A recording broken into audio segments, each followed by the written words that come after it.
দিনটা ছিল বৃহস্পতিবার। বালিগঞ্জ সার্কুলার রোডের ব্যস্ত রাস্তার উপর বিলাসবহুল ছায়ানট অ্যাপার্টমেন্ট। গেট পেরিয়ে কৃষ্ণচূড়া গাছের ঝুঁকে পড়া পাতার ফাঁক দিয়ে দেখা যাচ্ছিল সামনে একটা জটলা। বেশ কিছু মধ্যবয়স্ক নারী পুরুষের ভিড়, হট্টগোল। ফ্ল্যাটের দারোয়ান সকালবেলা স্নান সেরে হাতের ধূপকাঠিটা তার ছোট্ট বিশ্রাম কক্ষের এক কোণে রাখা গণেশের দিকে উদ্দেশ্য করে ঘুরিয়ে যাচ্ছিল। হঠাৎই শোরগোলে তার পুজোয় ব্যাঘাত ঘটল। বেজার মুখে ভিড়ের দিকে তাকিয়ে একজনকে চিনতে পারল সে। খবরের কাগজ হাতে রথিনবাবু, মাথায় বাঁদর টুপি, চোখে মুখে দারুণ উত্তেজনা। ও রথিনবাবু, কি হলো? কি সকালবেলা সব দলবল নিয়ে নেমে এলেন ওপর থেকে? তোর জ্বালায় কি শান্তি আছে? বলি, মোবাইলে তোকে পাওয়া যায় না কেন রে শ্যাম?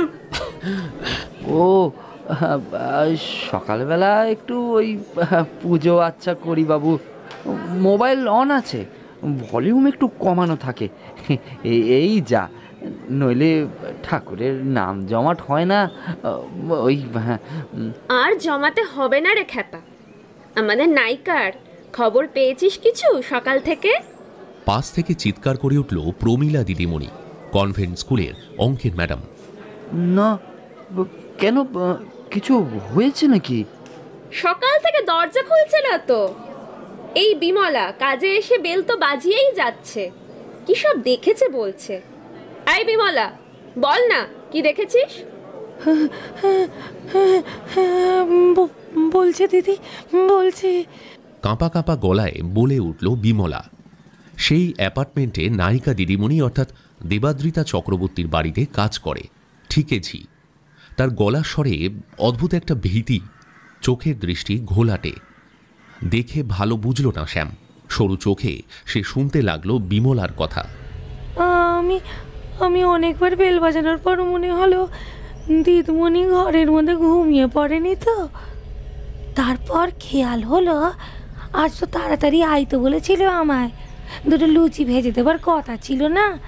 আজ নারায়ণ পুজো করবে বলেছিল দিদি, নতুন ফিল্মের প্রিমি হবে কি না, তাই আমি বুঝলাম গন্ডগোল।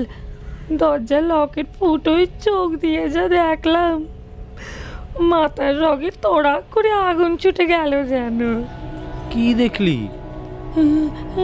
কারো একজোড়া পা, সেটা হলঘরের মাঝখান থেকে ঝুলছে। দেখে তো আমার কলজে মুখে চলে আইছে ভয়। ডেকে ডেকে পাশে দিদিমণি আর ওপরে দাদাকে ডেকে দেখালুম। হাতের আগরবাতিটা সামনের তাকে একটা শুকিয়ে আসা আলুর মধ্যে দ্রুত গুঁজে দিয়ে নিজের মুঠো ফোনটা তুলে নিল শ্যাম। তারপর একটা চেনা নাম্বারে ডায়াল করল। ওর পা কাঁপছে, বুক ধুকপুক করা শুরু হয়েছে। হ্যালো, বালিগঞ্জ থানা, আমি ওই ছায়ানট অ্যাপার্টমেন্ট থেকে বলছি স্যার। একবার আসতে পারবেন? এখানে একটা দুর্ঘটনা ঘটে গেছে।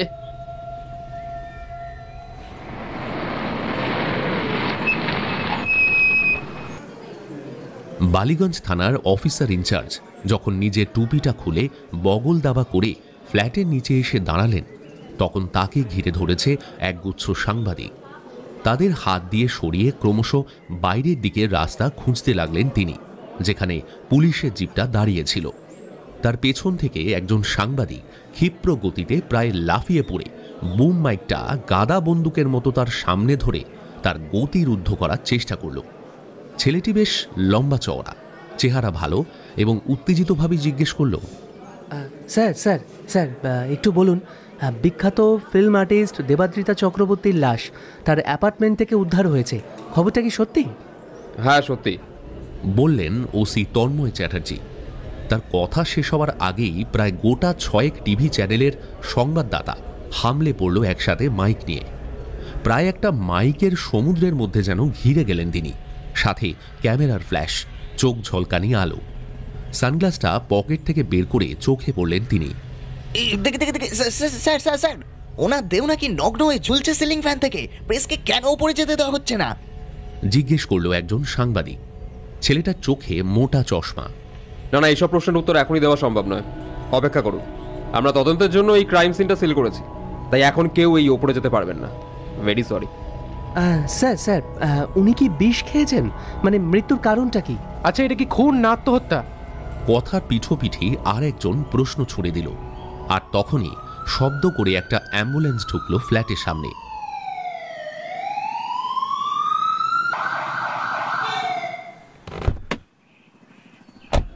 দুজন লোক একটা স্ট্রেচার হাতে করে দৌড়ে সিঁড়ি দিয়ে উপরে উঠল। তাদের পেছনে একজন কনস্টেবল। ওসি সাহেব দ্রুত ফোনটা তুলে একটা নাম্বারে ডায়াল করলেন। হ্যালো, জয়েন্ট কমিশনার সাহেব। হ্যাঁ, ফরেন্সিক টিম ঢুকে গেছে ক্রাইম সিনে। ওদের কাজ হয়ে গেলে আমি লাশ মর্গে পাঠিয়ে দিচ্ছি। না না না, বাড়ির লোক তো কেউ নেই এখানে। কি, লালবাজারের হোমিসাইড টিম পাঠাচ্ছেন? কেন স্যার? না মানে এটা কি আমরা সলভ করতে পারতাম না? আচ্ছা ঠিক আছে স্যার। হ্যাঁ, প্রেশার? ওহো, বুঝে গেছি স্যার। না না ঠিক আছে, পাঠান পাঠান, আমি সাইটেই আছি। উৎপাত? না না, অন্য কিছুই নেই, শুধু ওই প্রচুর রিপোর্টার আছে। না না স্যার, ল অ্যান্ড অর্ডার ঠিকই আছে এখনো পর্যন্ত। আসলে আমার এলাকা তো স্যার আমি সব কন্ট্রোলেই রেখেছি, এই আপনাদেরই আশীর্বাদে। কি স্যার? শুনতে পাচ্ছি না। কাজে বলবো না? ও ও, বাজে বকবো না? আচ্ছা আচ্ছা ঠিক আছে স্যার, ঠিক আছে। হ্যাঁ হ্যাঁ, ওকে ওকে ওকে। আচ্ছা স্যার। Join sir. ফোনটা রেখে মুখে একটা বিরক্তির রাশ টেনে একটা ক্ষুব্ধ হুঙ্কার ছেড়ে তিনি বিড়বিড় করে বললেন, কুত্তার হাল বটে। ল অ্যান্ড অর্ডার সামলাবো আমি, আর ক্ষীর খেয়ে যাবে নাকি ওই লাল বাড়ি। ধুর সালা।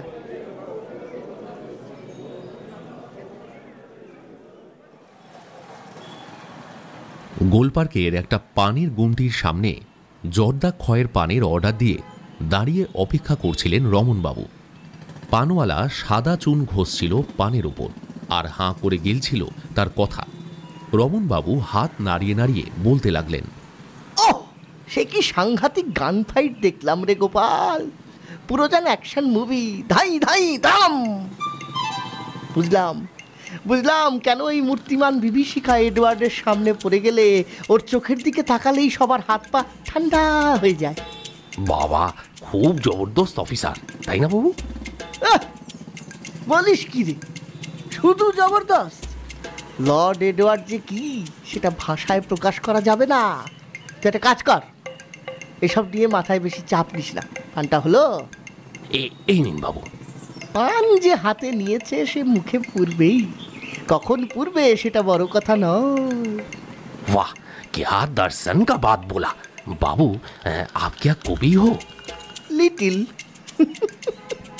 সলজ্জ ভঙ্গিতে চোখ টিপে বললেন রমনবাবু। তারপর ফোন করলেন এডওয়ার্ড সরকারকে। স্যার, নতুন কেস আসছে খবর পেলাম। আমায় কিন্তু বাদ দেবেন না স্যার, আমি কিন্তু ছাড়ছি না স্যার আপনাকে।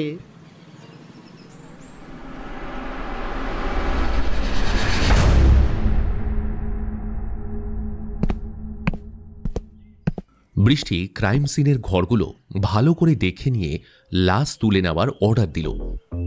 তার সাথে এএসআই সিধু ভট্টাচার্য আর হেড কনস্টেবল আনোয়ার রহমান, এরাই এডওয়ার্ড সরকারের টিম। এডওয়ার্ড নিজে নেই, কারণ তিনি সাসপেনশনে আছেন। বৃষ্টি প্রথমে তাকে ফোন করে কেসের ব্যাপারে সাহায্য চেয়েছে, তারপর ডিসি ব্যানার্জি সাহেবকে দিয়ে এডওয়ার্ডকে ফোন করেছে। ডিপার্টমেন্টেরই একটা লোককেই এডওয়ার্ড একটু মান্যিগণ্যি করে, বাকিদের তো স্রেফ ট্যাঁকে গোজে আর কি। ওর ব্যবহার বরাবরই খুব উদ্ধত, রুক্ষ, সে কারণেই সব সহকর্মীদের চক্ষুশূল তিনি। তার পিঠে পিছে সে কখনো পাগলা দাশু যার বউ পালিয়েছে, অথবা লর্ড এডওয়ার্ড। এডওয়ার্ড অবশ্য ডিসি সাহেবকে নিরাশ করেননি, বলেছেন রিপোর্টার রমন গায়েনকে সঙ্গে নিয়ে তিনি একবার ক্রাইম সিনে আসবেন। আর ওদিকে বৃষ্টিকে বলেছেন, তুমি লাশ তুলে নাও ম্যাডাম, ওসব তো আর শো অফ করার জিনিস নয়। বাই দ্য ওয়ে, কি অবস্থা লাশের? অবস্থা ভালো নয় স্যার, তলায় কিচ্ছু নেই, একেবারে হাফ নিউড। ওপরে কি আছে? একটা সুতির কুর্তি, বিশ্রীভাবে বডিটা ফ্যানের থেকে ঝুলছে। ঠিক আছে, গতি করে দাও। ছবি টবি তুলেছ তো? আপনি আসবেন না স্যার? ব্যানার্জি স্যারকে তো বলেছেন আপনি আসবেন, সবটা তাহলে বানিয়ে বললেন? যেটা বলছি সেটাই করো আগে। কোনো রিপোর্টারের মধ্যে ফ্যাশ করে ছবি তুলে নেবে, তারপর ব্যাস পুলিশের পেছন মেরে দেবে মিডিয়া। তোমায় বলে দিলাম, আমি ঠিক মহান ভাঁড়কে নিয়ে গিয়ে উঠবো। কে, রমন বাবু নাকি? আবার? ওরে বাবা, আমায় ফোন করে অলরেডি বলা হয়ে গেছে আমি চিন্ময় মূর্তিতে রহস্য রোমাঞ্চ ঔপন্যাসিক হলেও মৃন্ময় মূর্তিতে একজন সাংবাদিক স্যার। আমার হক কেড়ে নেবেন না। ওর ম্যান স্যার। বোঝো তাহলে। বাই দ্য ওয়ে, তুমি কে স্টার্ট করো। Don't waste your time. ফোনটা রেখে বৃষ্টি তারপর দ্রুত লাশ থেকে মর্গের উদ্দেশ্যে পাঠিয়ে দিয়েছে। তারপর তার টিম নিয়ে খুঁটিয়ে খুঁটিয়ে ঘরটি পরীক্ষা করতে লাগলো। তার একটু দূরেই অপরাধীর মতো মাথা নিচু করে দাঁড়িয়েছিল কাজের মেয়ে বিমলা। একবার ঘরটা ফের জরিপ করতে করতে বৃষ্টি জিজ্ঞেস করলো, আচ্ছা বিমলা, তুমি ক বছর এই বাড়িতে কাজ করছো? শুরু থেকেই, যবে থেকে দিদি এই বাড়িতে আইলেন 2 বছর হবে। এখানে তো কোনো একজন অ্যাক্টরের সাথে লিভ ইন করতো না উনি? হ্যাঁ পুলিশ ম্যাডাম, ওই আয়ান দাদাবাবুর সাথে। পুরো নাম? আয়ান বাসু। কিন্তু দাদাবাবু কদিন হলো এই ফ্ল্যাট ছেড়ে চলে গেছেন। ও, তা কতদিন হলো? তা দিন 15 হলো। বৃষ্টি তার নোটবুকে নামটা লিখে নিল। তারপর ওর দিকে তাকিয়ে বলল, তুমি গোড়া থেকে পুরো ঘটনাটা আমায় একবার বলো। স্যার, আপনিও বসুন। একটা চেয়ার টেনে নিয়ে বসতে বসতে বলল বৃষ্টি। ওসি সাহেব একটা কৃত্রিম দেতো হাসি হেসে নিয়ে পাশে চেয়ার নিয়ে বসলেন। বৃষ্টির কানের কাছে মুখ নিয়ে নিচু গলায় জানালেন যে থানায় প্রথম ফোনটা করেছিল সিকিউরিটি, তাই যেন বৃষ্টি ওকে ভালো করে জেরা করে। ওনার মনে হচ্ছে যে মালটা খুব শেয়ানা, উপরে উপরে খুব ভক্তিভাব। বৃষ্টি বিমলার দিকে তাকিয়ে বলল, এবার বলো বিমলা। বিমলা তার সকালের বিষম অভিজ্ঞতা কাঁদতে কাঁদতে পুরোটা বর্ণনা করে শোনাল। তার শরীর বিশেষ ভালো নেই, তার মধ্যেই সে ভালো মানুষই দেখিয়ে কাজে কামাই করেনি, সেটা বারে বারে শোনাতে লাগলো। না এলে সেই জাঁতাকলে ফেঁসে যেত না, সেটা নিয়ে শেষে সে খুব আক্ষেপও করল। তার জবানবন্দির শেষে বৃষ্টি বলল, তোমার মোবাইল নাম্বার, বাড়ির ঠিকানা সবটাই কিন্তু আমার লাগবে। আর আরও একজন স্যার আসছেন, তার জেরা শেষ হলে তারপর তুমি যাবে। এএসআই সিধু ভট্টাচার্য ঘরটা পায়চারি করছিল। একবার বলে উঠল, ওই পাশের ঘরে বড় বড় আলো আর রিফ্লেক্টর দেখলাম ম্যাডাম, মনে হচ্ছে সিনেমার শুটিং ফুটিং হচ্ছিল। সিনেমা নয়, ওটা রিলস। এখন তো এটাই ফ্যাশন, নায়িকারা মাঝে মাঝে রিলস টিলস বানিয়ে ছাড়ে, ওই ফ্যান ফলোয়িং বজায় রাখার জন্য। এসব দেখেন না নাকি সিধুবাবু? পাশের ঘরে হেঁটে ঢুকলো বৃষ্টি। টাইম কোথায় পাই ম্যাডাম, বাড়ির বাজার হাট সব তো নিজের হাতেই করতে হয়। টানা 48 ঘন্টা ডিউটি করে ওসব দেখার কি আর সময় আছে? এটা দেখেছেন সিধুবাবু? বলেই বৃষ্টি বিছানার চাদরের দিকে ইঙ্গিত করল। চাদরটা এলোমেলো ছন্ন ছাড়া হয়ে আছে। পাশের একটা কাঁচের গ্লাস ভেঙে মাটিতে পড়ে আছে। তার কথাটা শুনতে পেয়ে হেড কনস্টেবল আনোয়ার রহমান বলল, স্ট্রাগল মার্কস মনে হচ্ছে ম্যাডাম, ফরেন্সিক টিমও তাই অনুমান করছে। ওই যে। তার কথাটা শেষ হলো না। ফরেন্সিক এক্সপার্ট এসে ঘরে বৃষ্টিকে বলল, ম্যাডাম, আমাদের কাজ শেষ। প্রাইমা ফেসি দেখে মনে হচ্ছে it's a matter of genocide. Body নামানো হলে কপালে একটা চোট দেখা গেছে, যেটার ওয়েপন ওই কাঁচের গ্লাস মনে হচ্ছে। স্যাম্পল আমরা নিয়ে নিয়েছি ম্যাডাম। বলেই তিনি সেই গ্লাসের অবশিষ্ট টুকরোর দিকে দেখালেন। তাহলে এখন কি বেরিয়ে যাবেন? করমর্দন করে ফরেন্সিক এক্সপার্ট বিদায় নিলেন তার টিম সহ। তখনই রমন বাবুর গলার আওয়াজ শোনা গেল। সিঁড়ি ভেঙে মহান লেখক উঠে আসছেন। মুখটা মনে পড়তেই হাসি পেল বৃষ্টির, এই কঠিন পরিস্থিতির মধ্যেও। অবশেষে পদার্পণ করলেন তিনি। তার পেছনে এডওয়ার্ড সরকার। তার মুখে একটা চুরুট, চোখ বন্ধ করে যেন তন্ময় হয়ে কিছু ভাবছেন। উফ, এত দেরি করলেন স্যার, কখন থেকে অপেক্ষা করছি আপনার জন্য। আমি সাসপেন্ডেড, তদন্ত তুমিই করবে। আমি জাস্ট মাঝে মধ্যে তোমাকে একটু ধরিয়ে দেব। তো এটা জেনোসাইড কেস বোঝাই যাচ্ছে। এলোমেলো বিছানার চাদর, কাঁচের গ্লাসের ভাঙা টুকরো, বেসিনের ওপর লাল ছোপ।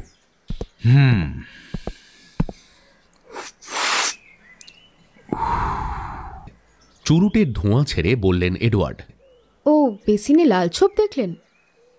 আমার তো চোখে পড়লো না। Because I am the captain of the ship. না, সেসব ভেবে আর নিজেকে কষ্ট দিয়ে লাভ নেই। Go ahead. হঠাৎ যেন কি ভেবে গুটিয়ে গেলেন এডওয়ার্ড সরকার। কি যে বলেন স্যার, আপনি ভীম ভাসমান মাইন, ছুটন্ত স্টোরি, তুলনা রহিত, লর্ড। থাক, ওসব অয়েলিং করে লাভ নেই। স্টোরি পাওয়া হয়ে গেছে তো, আবার কেন?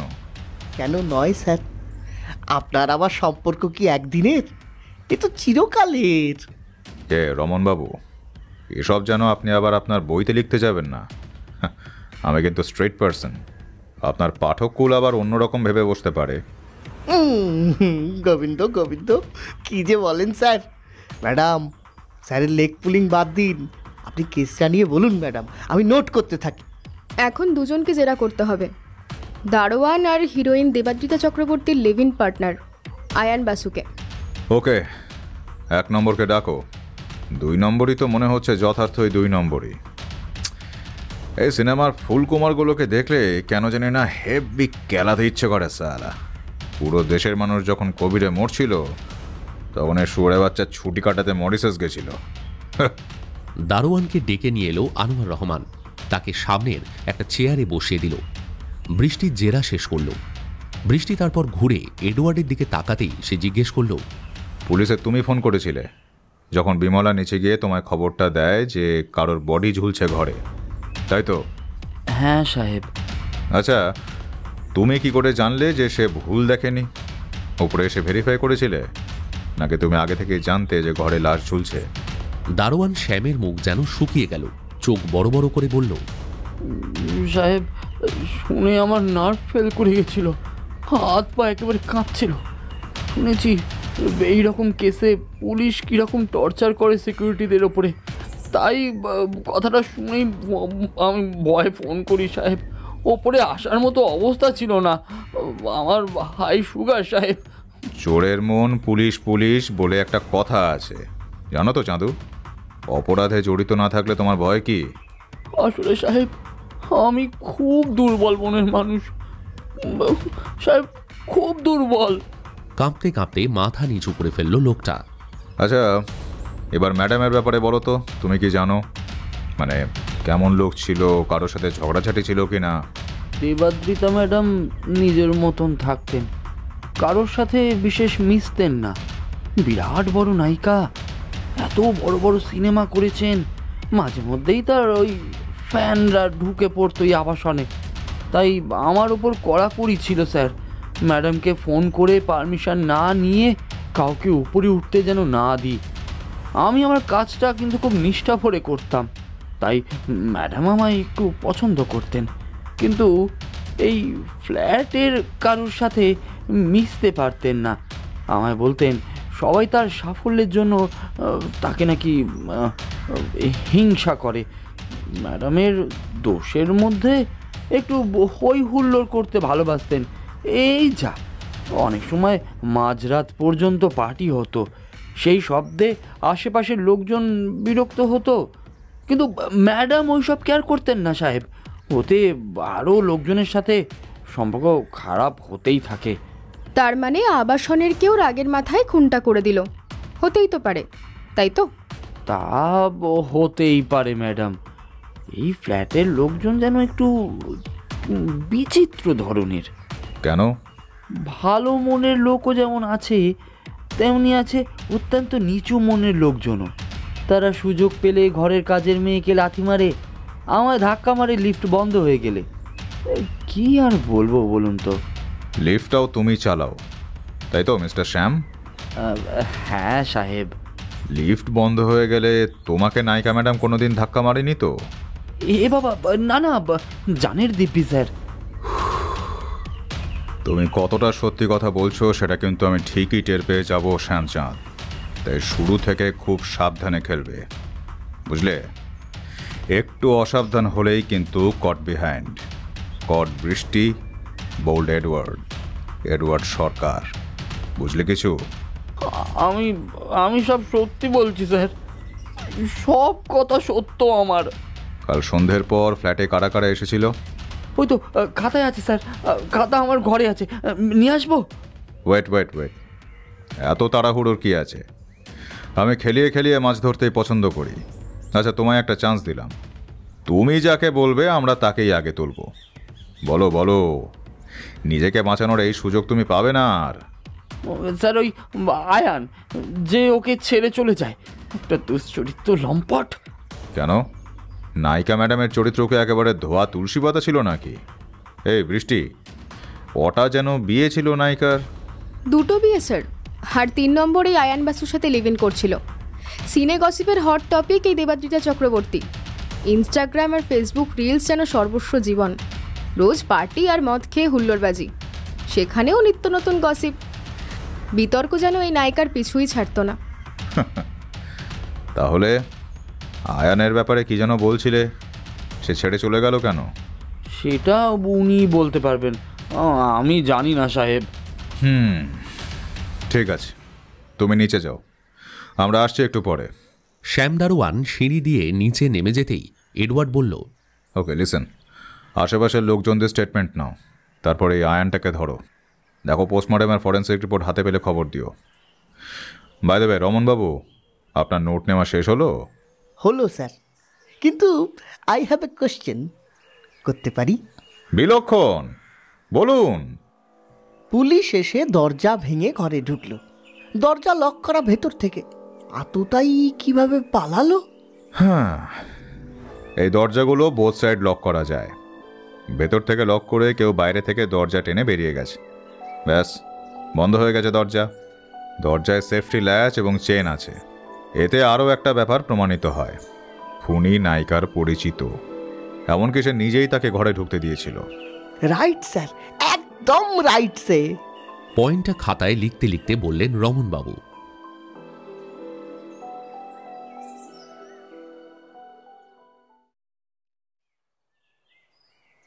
পরদিন এডওয়ার্ড তার পৈতৃক বাড়ির সামনে কয়েকটা কাক বসেছিল ওভারের লাইনের উপর। এডওয়ার্ড রুটির টুকরো ছুঁড়ে ছুঁড়ে দিচ্ছিল ওদের দিকে। বৃষ্টির মাহিন্দ্রা এসইউভি 300 গাড়িটা দাঁড়িয়ে পড়ল বাড়ির সামনে। গাড়ি থেকে বৃষ্টিকে নামতে দেখল এডওয়ার্ড, তার চোখে সানগ্লাস। পেছনে পেছনে নামলেন রমনবাবু। বৈঠকখানায় বসতে বসতে বৃষ্টি বলল, পোস্টমর্টেম রিপোর্ট পেয়ে গেছি স্যার, সেই সাথে দারোয়ানের ঘরের ভিজিটার লিস্ট। তো রিপোর্ট কি বলছে? হোমিসাইড তো? একদম স্যার, প্রথমে মাথায় আঘাত করা হয়েছে, তারপর স্কাল ফ্র্যাকচার, তারপর রেপ করে গলা টিপে খুন, শেষে ওর বডিটা ঝুলে দেওয়া হয়েছে ওই বৈঠকখানার ঘরের সিলিং ফ্যান থেকে। আর আততায়ী ওর অর্ধনগ্ন বডি ঝুলিয়ে দিয়েছিল ওরই ওড়না দিয়ে। ইস, কি মর্মান্তিক ম্যাডাম, এসব শুনতে পারা যায় না। লোকে এত ক্রুয়েল হয় কি করে? পৃথিবীটা বড় কঠিন জায়গা mister Lambakarna, cruel as a stone. বলো বৃষ্টি, তারপর টাইমটা জানতে পারলে? রাত্রি 7টা থেকে 11টার মধ্যেই। ওই সময় ফ্ল্যাটে কে কে ঢুকেছে বা কে কে বেরিয়েছে? 2টো ছেলে এসেছিল, সাথে ক্যামেরা আর পিঠে বড় ব্যাগ। 5টায় ঢুকে ওরা ওই 6:45টায় বেরিয়ে গেছে। তার আগে 4টের সময় ঢুকেছিল পামেলা সান্যাল, ওনার পিএস, সে বেরিয়েছে ওই 4:30। লাস্টে একজনই ঢুকেছিল, নাম উপেন কৃষ্ণ দে, সেই লাস্ট বেরিয়েছে ওই 8:15 নাগাদ। এই লোকটাই লাস্ট ভিজিটার, বাকি যারা ঢুকেছিল তারা অন্য ফ্ল্যাটে গেছে। আর এরা প্রত্যেকেই নায়িকার ফ্ল্যাটে গেছে নায়িকা দারোয়ানের ফোনে কনফার্ম করার পর। আচ্ছা বেশ, এদের সবাইকে ডাকো, একে একে জেরা শুরু করো। তোমার ফরেন্সিক টিম নিশ্চয়ই ফিঙ্গারপ্রিন্টস পেয়েছে? কয়েকটা পেয়েছে, তবে সেগুলো খুনির নাও হতে পারে। বেশ কিছু জায়গায় স্পিরিট দিয়ে ফিঙ্গারপ্রিন্ট মোছারও চেষ্টা করা হয়েছে। খুনি খুব একটা এলেবেলে নয়। খুনি বাইরের লোক ছাড়া তো ফ্ল্যাটের যে কেউ হতে পারে। তাছাড়া অন্য রুমের ভিজিটার যে দেবাদ্রিতার কাছে যায়নি সেটা বুঝলে কি করে? তুমি খাতাটা সিজ করেছো নাকি স্রেফ নামগুলো টুকে নিয়ে চলে এসেছো? খাতা তো সিজ করিনি স্যার। কবে যে একটু স্মার্ট হবে বৃষ্টি। আমার টিম মেম্বার হিসেবে এই এলিমেন্টারি ভুলটা তুমি কি করে করতে পারলে বলো তো? ওকে স্যার, আজই লোক পাঠিয়ে করছি, এখনই। Yes, do it quick. আরও একটা কথা স্যার, নায়িকার বাড়ি থেকে খুব জোরে মিউজিক বাজছিল। একজন নাকি কমপ্লেনও করেছে, নাম মিসেস গাঙ্গুলি। টাইম বলছে ওই 9টা থেকে 10টার মধ্যে। সে একবার বারান্দায় বেরিয়েছিল হাতে কফি নিয়ে, তখনই আওয়াজটা শোনে। অথচ দেখুন স্যার, সেদিন কিন্তু ওনার ঘরে কোনো পার্টি হয়নি। পার্টি হলে তো লোকজন আসতো। 9টা থেকে 10টা, 1 ঘন্টা। আমরা ঘরে ঢুকেছি কিন্তু কোনো খোলা মদের বোতল পাইনি। একা একা শুধু গান শুনবে, একটু পান করবে না? এটা আবার কেমন কথা? বেশ ইন্টারেস্টিং ব্যাপার। এনিওয়ে, ওই সময়ই কাজটা সেরেছে আমাদের এই আগন্তুক। আন্ডারস্ট্যান্ড? স্যার, আমি আপনাকে নিয়ে যেতে এসেছি। সাসপেক্টেড থানায় ডাকা হয়েছে, ইন্টারোগেশন হবে। আমি চাই আপনি থাকুন। সব সময় লোকে যেটা চায় সেটা কি সম্ভব হয়? আমি এখন সাসপেন্ডেড, অফ ডিউটি। আমি এখন জাস্ট তোমার কনসালট্যান্ট। যাও, বেরিয়ে পড়ো।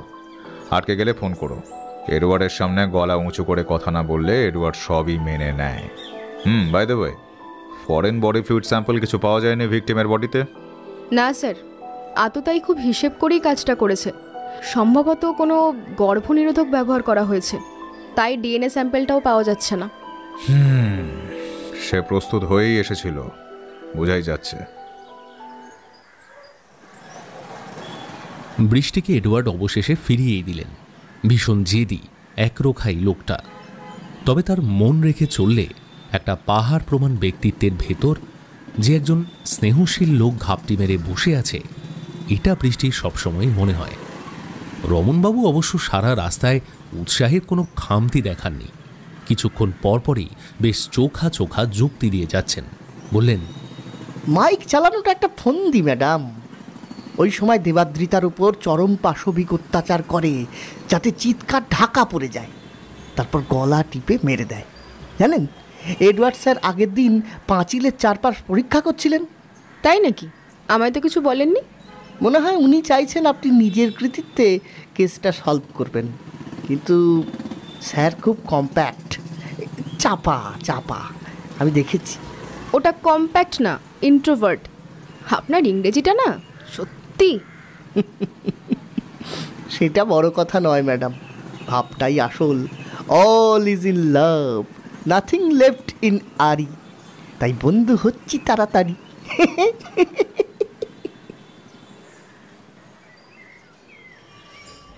বৃষ্টি থানায় এসে দেখল একজন এসআই ফোনে কারোর সাথে খোশ গল্প করছিল। জিজ্ঞেস করলো, সবাই এসে গেছে? হ্যাঁ ম্যাডাম, আসুন, এই ঘরটাতেই ব্যবস্থা করেছি। একে একে আমি সবাইকে ডেকে দিচ্ছি। মিনিট 10 পরে জেরা শুরু হলো। বৃষ্টি এএসআই সিধু ভট্টাচার্যের সাথে একটা ঘরে এসে বসল। প্রথমজন যিনি ঢুকলেন তিনি একজন মধ্যবয়স্কা মহিলা। বৃষ্টি তাকে সামনের চেয়ারে বসতে বলে জিজ্ঞেস করলো, নাম বলুন। আগে পামেলা সান্যাল, আমি ছিলাম ম্যাডামের প্রাইভেট সেক্রেটারি। তো ম্যাডামের মৃত্যু সম্পর্কে আপনার কি ধারণা? খুন না সুইসাইড? আগে খুন ম্যাডাম। তাই নাকি? কেন? কে খুন করলো? যেভাবে জামা কাপড় ছাড়া দেহ ঝুলছিল, এভাবে কেউ সুইসাইড করে নাকি? হ্যাঁ, আই এম শিওর ম্যাডামের ওপর নিশ্চয়ই কারোর রাগ ছিল, খুব রাগ। এসব ছিঁচকাদুনে এখানে একদম গাইবেন না। কার রাগ ছিল আপনি নিশ্চয়ই জানতেন। অনেকেই হতে পারে। আয়ানের সাথে খুব ঝগড়া হয়েছিল, দুজনে ছাড়াছাড়ি হয়ে যায়। আয়ানকে শাসিয়েছিল দিদি, ওর সব কাজ বন্ধ করে দেবে ইন্ডাস্ট্রিতে। একদম তুমুল ঝগড়া হয় ফোনে। আমি সেদিন দিদির বাড়ি গিয়েছিলাম কাজ করতে। বৈঠকখানায় বসে আমি সব কথা শুনতে পাই, সব হুমকি শুনতে পাই আমি। আচ্ছা, তার জন্য আয়ান খুন করতে পারে? কেন নয় ম্যাডাম, ওর ক্যারিয়ার এখন ডাউনের দিকে ছিল। একটা সময় যখন ও কোনো বড় পর্দায় কাজ পাচ্ছিল না, তখন দিদিকে ধরেই প্রডিউসার অলোক গুপ্তকে তেল মেরে ওই প্রেমের জোয়ারে সিরিয়ালে চান্স পায়। অলোক গুপ্তর বিছানা গরম করতো দিদি, তারই অ্যাডভান্টেজ নিয়েছিল আয়ান। দিদিকেও কোনোদিনই ভালোবাসতো না, অথচ দেখুন দিদি কী না করেছে ওর জন্য। এই অলোক গুপ্তর খুব ইনফ্লুয়েন্স ইন্ডাস্ট্রিতে। দিদি একবার বললেই আয়ানের ক্যারিয়ার শেষ। কোটি কোটি টাকার লোন নিয়ে ওকে পথে বসতে হবে, ওর থেকে মরে যাওয়া অনেক ভালো। এতই যখন ডিপেন্ডেন্ট ও তোমার দিদির ওপর, তাহলে ওকে ছাড়লো কেন? সেটা আমার কাছেও মিস্ট্রি ম্যাডাম। দিদি ব্যাপারটাকে পুরো এড়িয়ে যেত। তুমি ক্রাইমের দিন রাতে ওখানে কেন গিয়েছিলে? কন্ট্রাক্ট পেপার সই করাতে।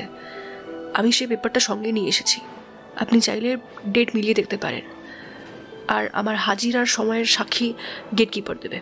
কিসের সাক্ষী কিসে হয় সেই উপদেশটা নিজের কাছেই রাখুন। আমাদের কি করতে হবে না আমাদের খুব ভালো করে জানা আছে। যেটা জিজ্ঞেস করব সেটার সাফ সাফ উত্তর দেবেন। Okay madam. তোমার দিদি কোনো ইন্স্যুরেন্স করার ছিল, জানো এই ব্যাপারে কিছু? শুনেছিলাম একটা করার ছিল।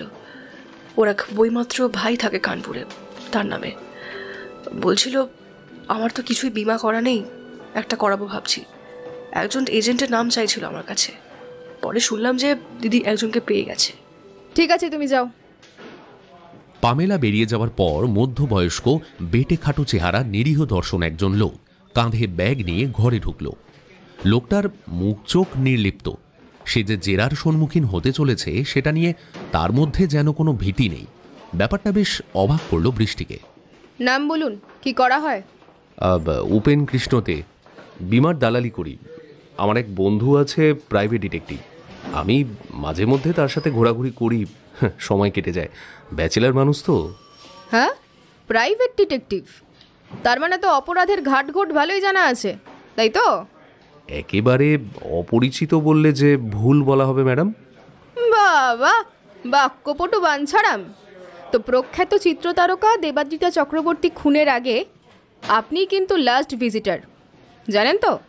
ভয় লাগছে নাকি? আপনাকে এক্ষুনি গাড়োতে পুরে রুলের মালিশ করা শুরু করতে পারি, জানেন তো? কি বলবেন আপনি? প্রথমত আমার মোটিভটা কি, আর দ্বিতীয়ত আমার এই চেহারা দেখতেই তো পাচ্ছেন। দেবাদ্রিতাকে আমি কেন আমার মতো 4 জন লোকও তুলতে পারবে বলে মনে হয় না। তার উপর ফ্যানের উপর ওইভাবে লটকে দেওয়া, এটা ইম্পসিবল কাজ। আর তাছাড়া আমি সেদিন একাই ছিলাম। ম্যাডাম সেদিন কাগজে সই করেছে, কই দেখান দেখি কাগজটা। সই তো হয়নি। কেন? ম্যাডাম শেষ মুহূর্তে এসে মত পাল্টালেন, বললেন আরেকদিন আসুন। অবশ্য আমি কিছু কাগজপত্র সেদিন ওর ঘরে রেখে এসেছিলাম।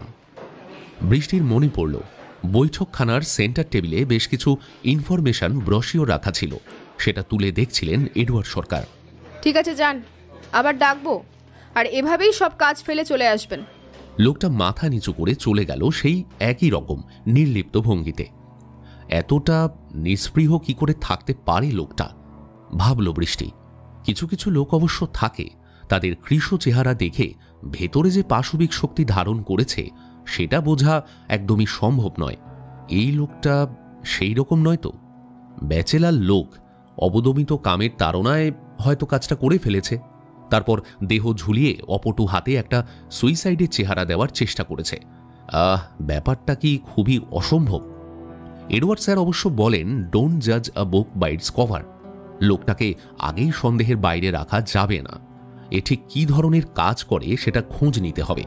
হঠাৎ একটা বিদ্যুৎ ঝিলিকের মতো কথা মাথায় খেলে গেল ওর। একটা কাল্পনিক নাম মনে ভেসে এলো যেন, বব বিশ্বাস। এই লোকটা সেই রকম নিরীহ দর্শন বিমার দালাল নয় তো, যে কন্ট্রাক্ট কিলিং করে বেড়ায়? বিশেষ করে তার যদি ক্রিমিনাল ইনভেস্টিগেশন সম্পর্কে কিঞ্চিত ধারণা থাকে, তাহলে কাজটা সহজ হয় সন্দেহ নেই। বৃষ্টি একবার ইশারা করে সিধুবাবুকে বলল, এই লোকটার পিছনে একটু লোক লাগিয়ে দাও, বুঝলে? ফোনটা ট্র্যাক করো। আমার একে একেবারেই সুবিধের মনে হচ্ছে না। পাকা মাথা, এই বোকা বোকা ভাবটা ইচ্ছে করেই ধরে রেখেছে। হ্যাঁ ঠিক আছে ম্যাডাম, দেখছি। আর কে বাকি আছে? ওই যে 2 ক্যামেরাম্যান। ডাকো। ছেলে দুটো পাশাপাশি মাথা নিচু করে ঘরে ঢুকল। একজন লম্বা, অন্যজন একটু বেঁটে হলেও গাট্টা গোট্টা চেহারা। লম্বা ছেলেটার মাথায় ঝাঁকড়া চুল, মুখে দাড়ি। বেটে ছেলেটার মাথার চুল ছোট ছোট করে ছাঁটা, হালকা স্পাইক চুলে। বৃষ্টির ইশারায় সিধুবাবু দুটো চেয়ার পাশাপাশি টেনে দিয়ে ওদের বসিয়ে দিল। বৃষ্টি বলল, তার নাম কি লালু ভুলুদের? হ্যাঁ, আগে আমার নাম মদন, ও শ্যামল, বলল লম্বা ছেলেটা। এই ম্যাডামকে কিভাবে চিনিস? আমরা ছবি তুলি, ফ্রিল্যান্স ফটোগ্রাফার, ওই ইনস্টাগ্রাম রিলসের জন্য। এত বড় বড় ফটোগ্রাফার থাকতে তোদের মতো আতিপাতিকে ম্যাডাম ডাকতো কেন? অন্য কিছু ঘোটালা ছিল নাকি? দেখ, যা বলবি সাপ সাপ বল। এই আমরা তো বাড়ি এসে ছবি তুলে নিয়ে যাই, রেটটাও কম, সেই জন্যই ম্যাডাম ডাকতো। তোরা কিসে করে ক্লায়েন্টের বাড়ি যাস? আমার বাইক আছে ম্যাডাম, এই শ্যামল আমার বাইকেই সেদিন ছিল। যা। ওরা বেরিয়ে যেতেই বৃষ্টির একটা ফোন এলো। নাম্বারটা চেনা, এটা আলীর নাম্বার। এডওয়ার্ড স্যারের নিজের হাতের মানুষ করা এই আলী। স্যারের 1 নাম্বার খোঁচর। ঝটপট মোবাইলটা তুলল বৃষ্টি। নমস্কার ম্যাডাম, আলী বলছি। এডওয়ার্ড স্যার আপনাকে ফোন করতে বলল। ম্যাডাম, খবর আছে। কি খবর? স্যার আমাকে ওই ছায়ানট অ্যাপার্টমেন্টের চারপাশে ঘুরে ঘুরে খোঁজ খবর করতে বলেছিল। ম্যাডাম, ওই ক্রাইমের রাতে পাশের ভাতের হোটেল থেকে একটা বাচ্চা ছেলে একটা কদম গাছের নিচে অন্ধকারে রাখা মোটর বাইক স্টার্ট হতে দেখেছে, ওই ফ্ল্যাটের পিছন দিকে। অন্ধকারে ওদের চেহারা ঠিক মতো দেখতে পারেনি, তবে দুইজন ছিল। ওরা একটা ওই মোটর সাইকেল স্টার্ট দিয়ে উল্টো দিকে বেরিয়ে যায়। টাইম কটা বলছে? ওই 9:30 হবে ম্যাডাম। ফোনটা হাতে নিয়ে চেপে ধরে দৌড়ে ঘর থেকে বেরিয়ে এলো বৃষ্টি। সিধুবাবু টেবিলের উপর খবরের কাগজ থেকে মুখ তুলে বলল, কি হলো ম্যাডাম? ওই ছেলে দুটো কোথায় গেল ওরা? এই মাত্র বেরিয়ে গেল। আরে লোক পাঠান, ওদেরকে এক্ষুনি অ্যারেস্ট করুন। প্রাইম সাসপেক্ট ওরা। তাড়াতাড়ি করুন সিধুবাবু, গাড়ি স্টার্ট করুন, কুইক। গাড়িটা মুহূর্তের মধ্যে ধোঁয়া উড়িয়ে ছুটে চলল ব্যস্ত মহানগরীর পথে। পেছনে আরও একটা পুলিশের গাড়ি। সাঁই সাঁই করে ছুটছে বৃষ্টির মাহিন্দ্রা গাড়িটা। ড্রাইভারের সিটের পাশে মুখ বের করে রাস্তার দুধারে ভালো করে দৃষ্টি ঘোরাতে লাগলো বৃষ্টি। ছেলেগুলো বাইক থামিয়ে চম্পট দেয়নি তো, ভাবল সে। আনোয়ার হঠাৎ পেছন থেকে চিৎকার করে উঠল, ওই ওই যে ওই গলিতে ঢুকছে ওরা, ম্যাডাম সামনের বাদিকের গলি। চকিতেই সামনে সরু পিচের রাস্তার দিকে নজর গেল বৃষ্টির। একটা বাইক ঢুকে যেতে দেখল সে। কুইক কুইক, পেছনে নাও। ড্রাইভারকে উদ্দেশ্য করে বলল সে। একটা পার্কের কাছে বাইকটা ঘুরতেই যাবে, তখনই পেছন থেকে আনোয়ার বাইকের উদ্দেশ্যে চেঁচিয়ে উঠল, ওই সালা, ওই থাম, ওই। বৃষ্টি ওদের দিকে পিস্তলটা তাক করে বলল, এই হাত উঁচু করে নেমে আয়, একদম চালাকি না। বাইকটা থামতেই দৌড়ে ছেলে দুটোর কলার টেনে তাদের জিপে তুলল আনোয়ার আর সিধু ভট্টাচার্য। বারে বারে ঘুঘু তুমি খেয়ে যাও প্যাডি, কত ধানে কত চাল বুঝাইবে তোমাদের ড্যাডি। গাড়ি স্টার্ট দিতেই পেছনে সিটে বসা ছেলে দুটোর উদ্দেশ্যে বলে উঠলেন রমনবাবু একটা ফিচকেল হাসি হেসে। ছোকরা দুটোকে থানায় একটা গোপন কক্ষে ঢুকিয়ে চলল ঘণ্টা দুয়েকের টানা অস্থির জিজ্ঞাসাবাদ। তারই মাঝে একজন জাঁদরেল চেহারার এসআই আর একজন এএসআই ঢুকে একটু পরেই ঘামতে ঘামতে বেরিয়ে এসেছে। ওসির ঘরে একটা চায়ের কাপে চুমুক দিতে দিতে শেষের জনকে উদ্দেশ্য করে বৃষ্টি বলল, কি কিছু স্বীকার করলো? বড় নাজুক জান ম্যাডাম, হ্যাঁ, দুটো চড় মারতেই লম্বাটা কেঁদে দিল, সে কান্না থামছেই না। ছোটটা তো দুটো রুলের গুঁতো খেতে দেখি প্যান্টে মুতে দিল। কি বলবো? তাও কিছু বলছে না? বলবে কি ম্যাডাম, খালি লম্বা লম্বা শ্বাস নিচ্ছে তো বেটেটা। তারকদা মনে হচ্ছে একটু বেশি ডোজ দিয়ে ফেলেছে। তখনই বৃষ্টির সামনে ছুটে এলো সিধু ভট্টাচার্য। ম্যাডাম জলদি আসুন। কি হলো আবার? একটা মাল মেঝেতে পড়ে কাতরাচ্ছে, অন্যটা দূরে মাটির ওপরে ওই গাপটি মেরে বসে আছে। কিছু খাইয়ে দিল নাকি কে জানে। সে কক্ষের দিকে দৌড়ে গেল বৃষ্টি, তার পেছনে পেছনে রমনবাবু। মুখ হাঁ করে তিনি দেখলেন মেঝের উপর বেঁটে ছেলেটা কুণ্ডলি পাকিয়ে প্রবলভাবে হাত পা ছুটছে, তার প্রায় দম বন্ধ হওয়ার জোগাড়।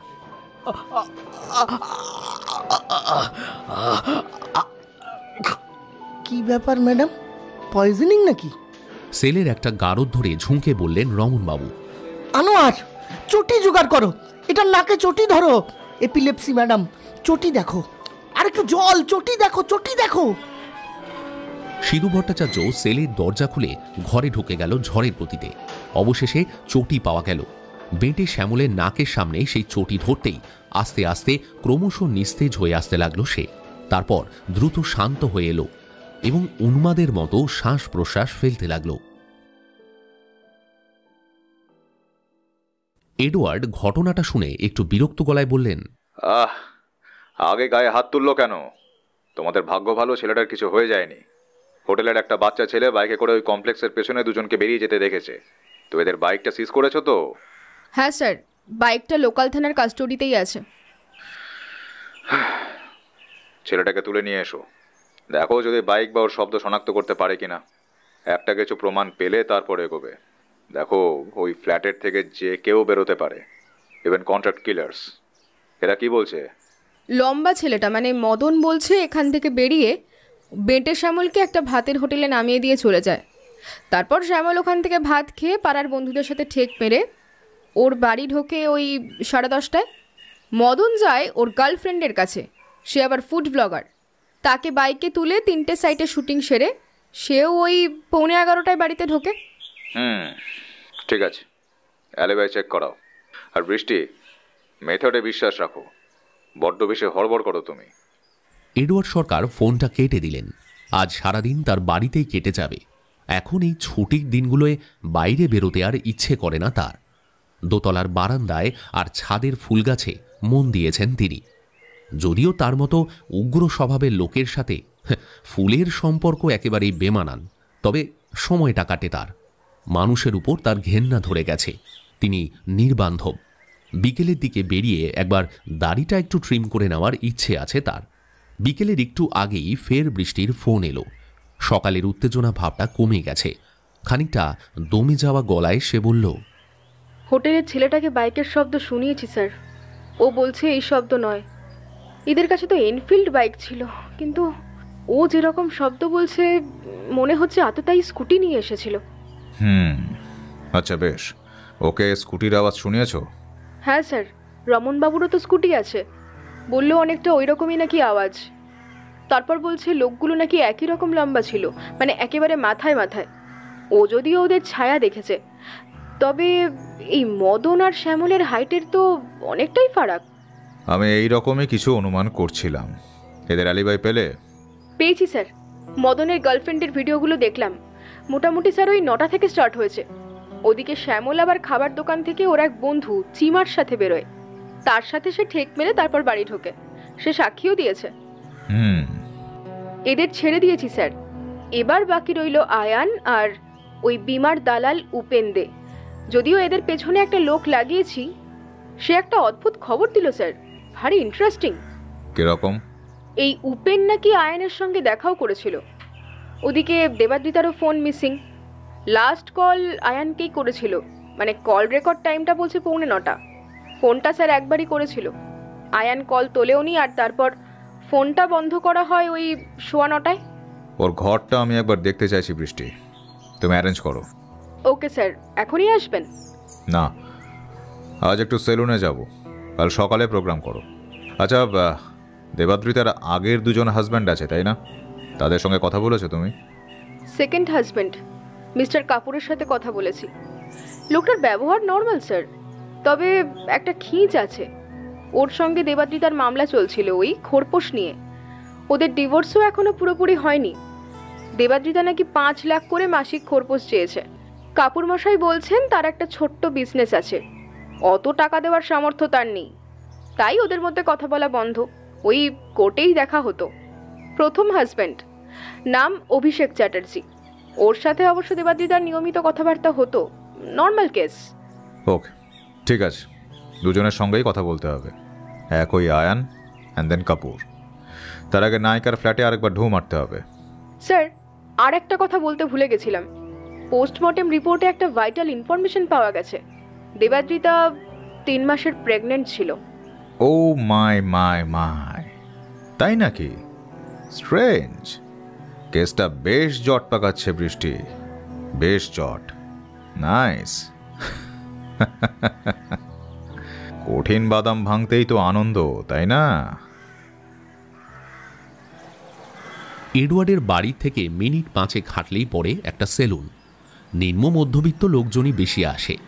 টিমটিমে একটা এলইডি আলো জ্বলছে কাঠের বাক্সের ভিতরে। সেদিকে পা বাড়াতেই পেছন দিকে হঠাৎ নজর গেল এডওয়ার্ডের। একটা ছায়া, তার থেকে হাত কুড়ি দূরে। ছেলেটা মুখটা একটা চাদরে চাপা দেওয়া। কালকেও সে যেন পিছু নিয়েছিল এডওয়ার্ডের। সে যখন খাবার কিনতে বেরিয়েছিল। সেলুনের একটু আগে দাঁড়িয়ে পড়ে এডওয়ার্ড একটা চুরুট ধরালো। ছেলেটা দাঁড়িয়ে পড়েছে, মোবাইল দেখছে অন্যদিকে ঘুরে।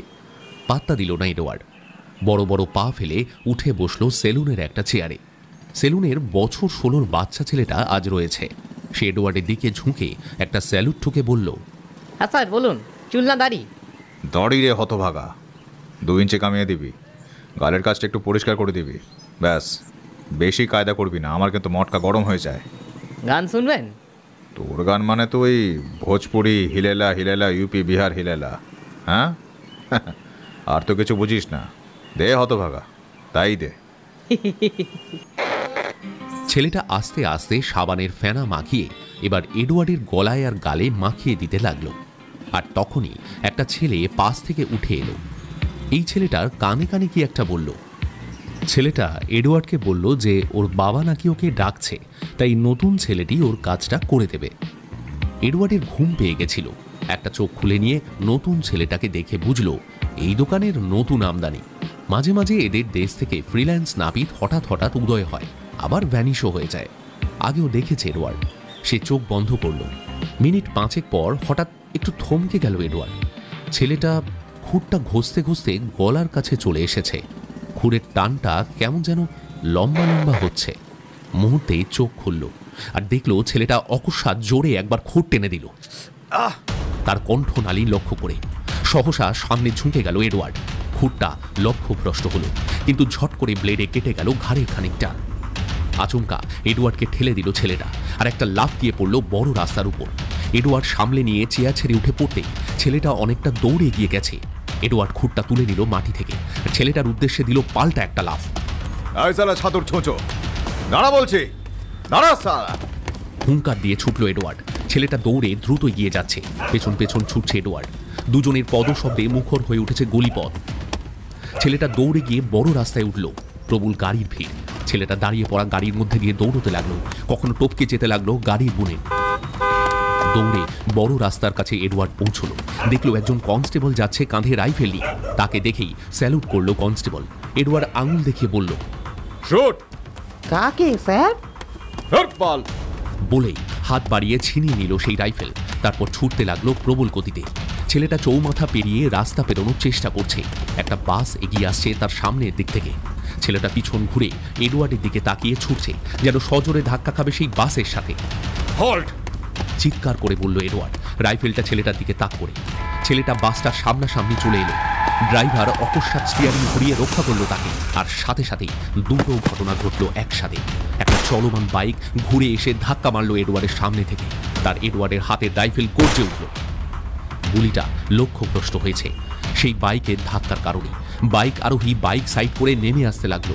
তারপর এডওয়ার্ড রাস্তার একটা ধারে গিয়ে দাঁড়ালো কাঁধে হাত দিয়ে। বাইকটা এখানেই এসে ধাক্কা মেরেছে। কনস্টেবল ততক্ষণে দৌড়ে চলে এসেছে এডওয়ার্ডের পেছন দিকে রাস্তা দিয়ে। বাইক আরোহী কাচুমাচু গলায় বলল, সরি, আমি না বুঝতে পারিনি আপনি এইভাবে চলে আসবেন। আপনি কি পুলিশ স্যার? পালিয়েছে, পাখি পালিয়েছে। ওই বাসটা তো বেরিয়ে গেল। সামনের সিগন্যালের আগেই অবশ্য নেমে পালিয়ে যাবে জানি। এটাই যে আফসোস রয়ে গেল। ফাক! বলল এডওয়ার্ড। তারপর বাইক আরোহীর দিকে তাকিয়ে বলল, যাও বাবু, বাড়ি যাও, নো টেনশন, যাও। সেলুনের দোকানের কাছে এসে এডওয়ার্ড দেখল আগের ছেলেটা ফেরত এসেছে। ছেলেটাকে ডেকে নিয়ে হুঙ্কার দিয়ে বলল এডওয়ার্ড, এই ছোকরা, তুই কাকে দোকান ছেড়ে গিয়েছিলি? ওর নাম কি? স্যার স্যার চাঁদ স্যার। কেন, কি হয়েছে স্যার? কোথায় গেছে বলে গেছে নাকি? খুব পুষু আমার। কোথায় থাকে ও? নাম ঠিকানা বল। বলেই এডওয়ার্ড তার কলার চেপে ধরল। কি হয়েছে স্যার? আমি তো কিছু করিনি। ও কি কিছু করেছে? গলায় খুঁট টানতে গিয়েছিল। মালটা কে? ও তো আমার বাবার কাছে কাম চাইতে এসেছিল। আমাদের ছাপড়া জেলার মাস্টারের নাম করছিল বাবার কাছে। ওই মাস্টারের ভাইপো হয় নাকি। বললো চুল কাটতে জানে, তো এখানে কোথাও একটা থাকে যেন। ওই মাঝে মাঝে কাম করে, ওই 100 টাকা নিয়ে চলে যায়। ছাপড়া না বাল? কদিন আগে এসেছে তোদের দোকানে? এই তো স্যার 2 দিন আগেই। বুঝেছি। আমি পরপর 2 দিন মাথা ম্যাসেজ করতে এখানে ঢুকেছি, সালা ওইটাই ফলো করেছে। তারপর ভুয়ো পরিচয় দিয়ে এখানে ঢুকেছে। ওকে শোন, আমার মোবাইল নম্বর দিয়ে যাচ্ছি। ওই ছাপড়িকে দেখলেই একটা ফোন আসে যেন, বুঝলি? হ্যাঁ হ্যাঁ স্যার, বলছি স্যার কলারটা ছাড়ুন না স্যার, আর করবো না স্যার।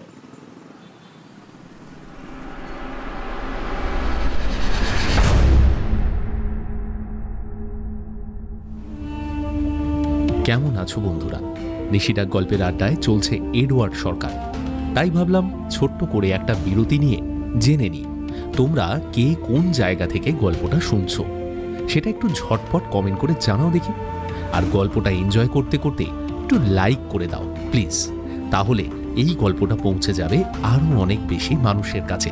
তো চলো শুনে নেওয়া যাক গল্পের অন্তিম পর্ব। বৃষ্টির গাড়িটা আজ জমজমাট। কারণ এডওয়ার্ড সরকার অনেক দিন পর এই গাড়িতে উঠেছেন। বালিগঞ্জের ছায়ানট অ্যাপার্টমেন্টের সামনে দিয়ে দাঁড়িয়ে পড়ল গাড়িটা। আজ অনেকগুলো জায়গায় ঢোকার আছে। মনে মনে প্ল্যানটা একটু ছুঁকে নিল বৃষ্টি। সব কজন বিশিষ্ট লোকজনদের তার সকালেই ফোন করা হয়ে গেছে। বৃষ্টি তাদের এই বাড়িতেই ডাকতে চেয়েছিল, এডওয়ার্ড বারণ করেছেন। তিনি তাদের নির্দিষ্ট বাড়িতেই দেখা করতে যাওয়া সঠিক মনে করেছেন। আজ ফ্ল্যাটের সামনেটা আগের দিনের মতো ভিড় নেই, তাই ফ্ল্যাটটা ফাঁকা লাগছিল। দারোয়ান শ্যাম ওদের দেখেই দৌড়ে এসে খুলে দিল গেটটা, সেলাম করল। এডওয়ার্ড হেঁটে গেলেন বহুতলের পেছনের দিকটায়, দেওয়ালের দিকে। তারপর লাফ দিয়ে পাঁচিলে উঠে একবার উঁকি মেরে দেখলেন পেছনের রাস্তার দিকে। একটা কদম গাছের তলা দিয়ে জংলা রাস্তাটা উঠে গেছে একটা সরু পিচের রাস্তার দিকে। জায়গাটা নির্জন, নোংরা আবর্জনায় পরিপূর্ণ। পাঁচিলের উপর থেকে নেমে আসতেই বৃষ্টি জিজ্ঞেস করল, কিছু পেলেন স্যার?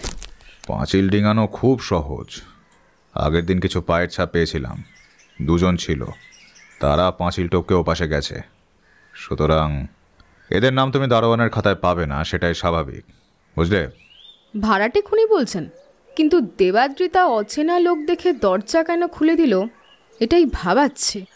চলো ওপরে যাওয়া যাক। বলেই এডওয়ার্ড হাঁটতে লাগলেন লিফটের দিকে।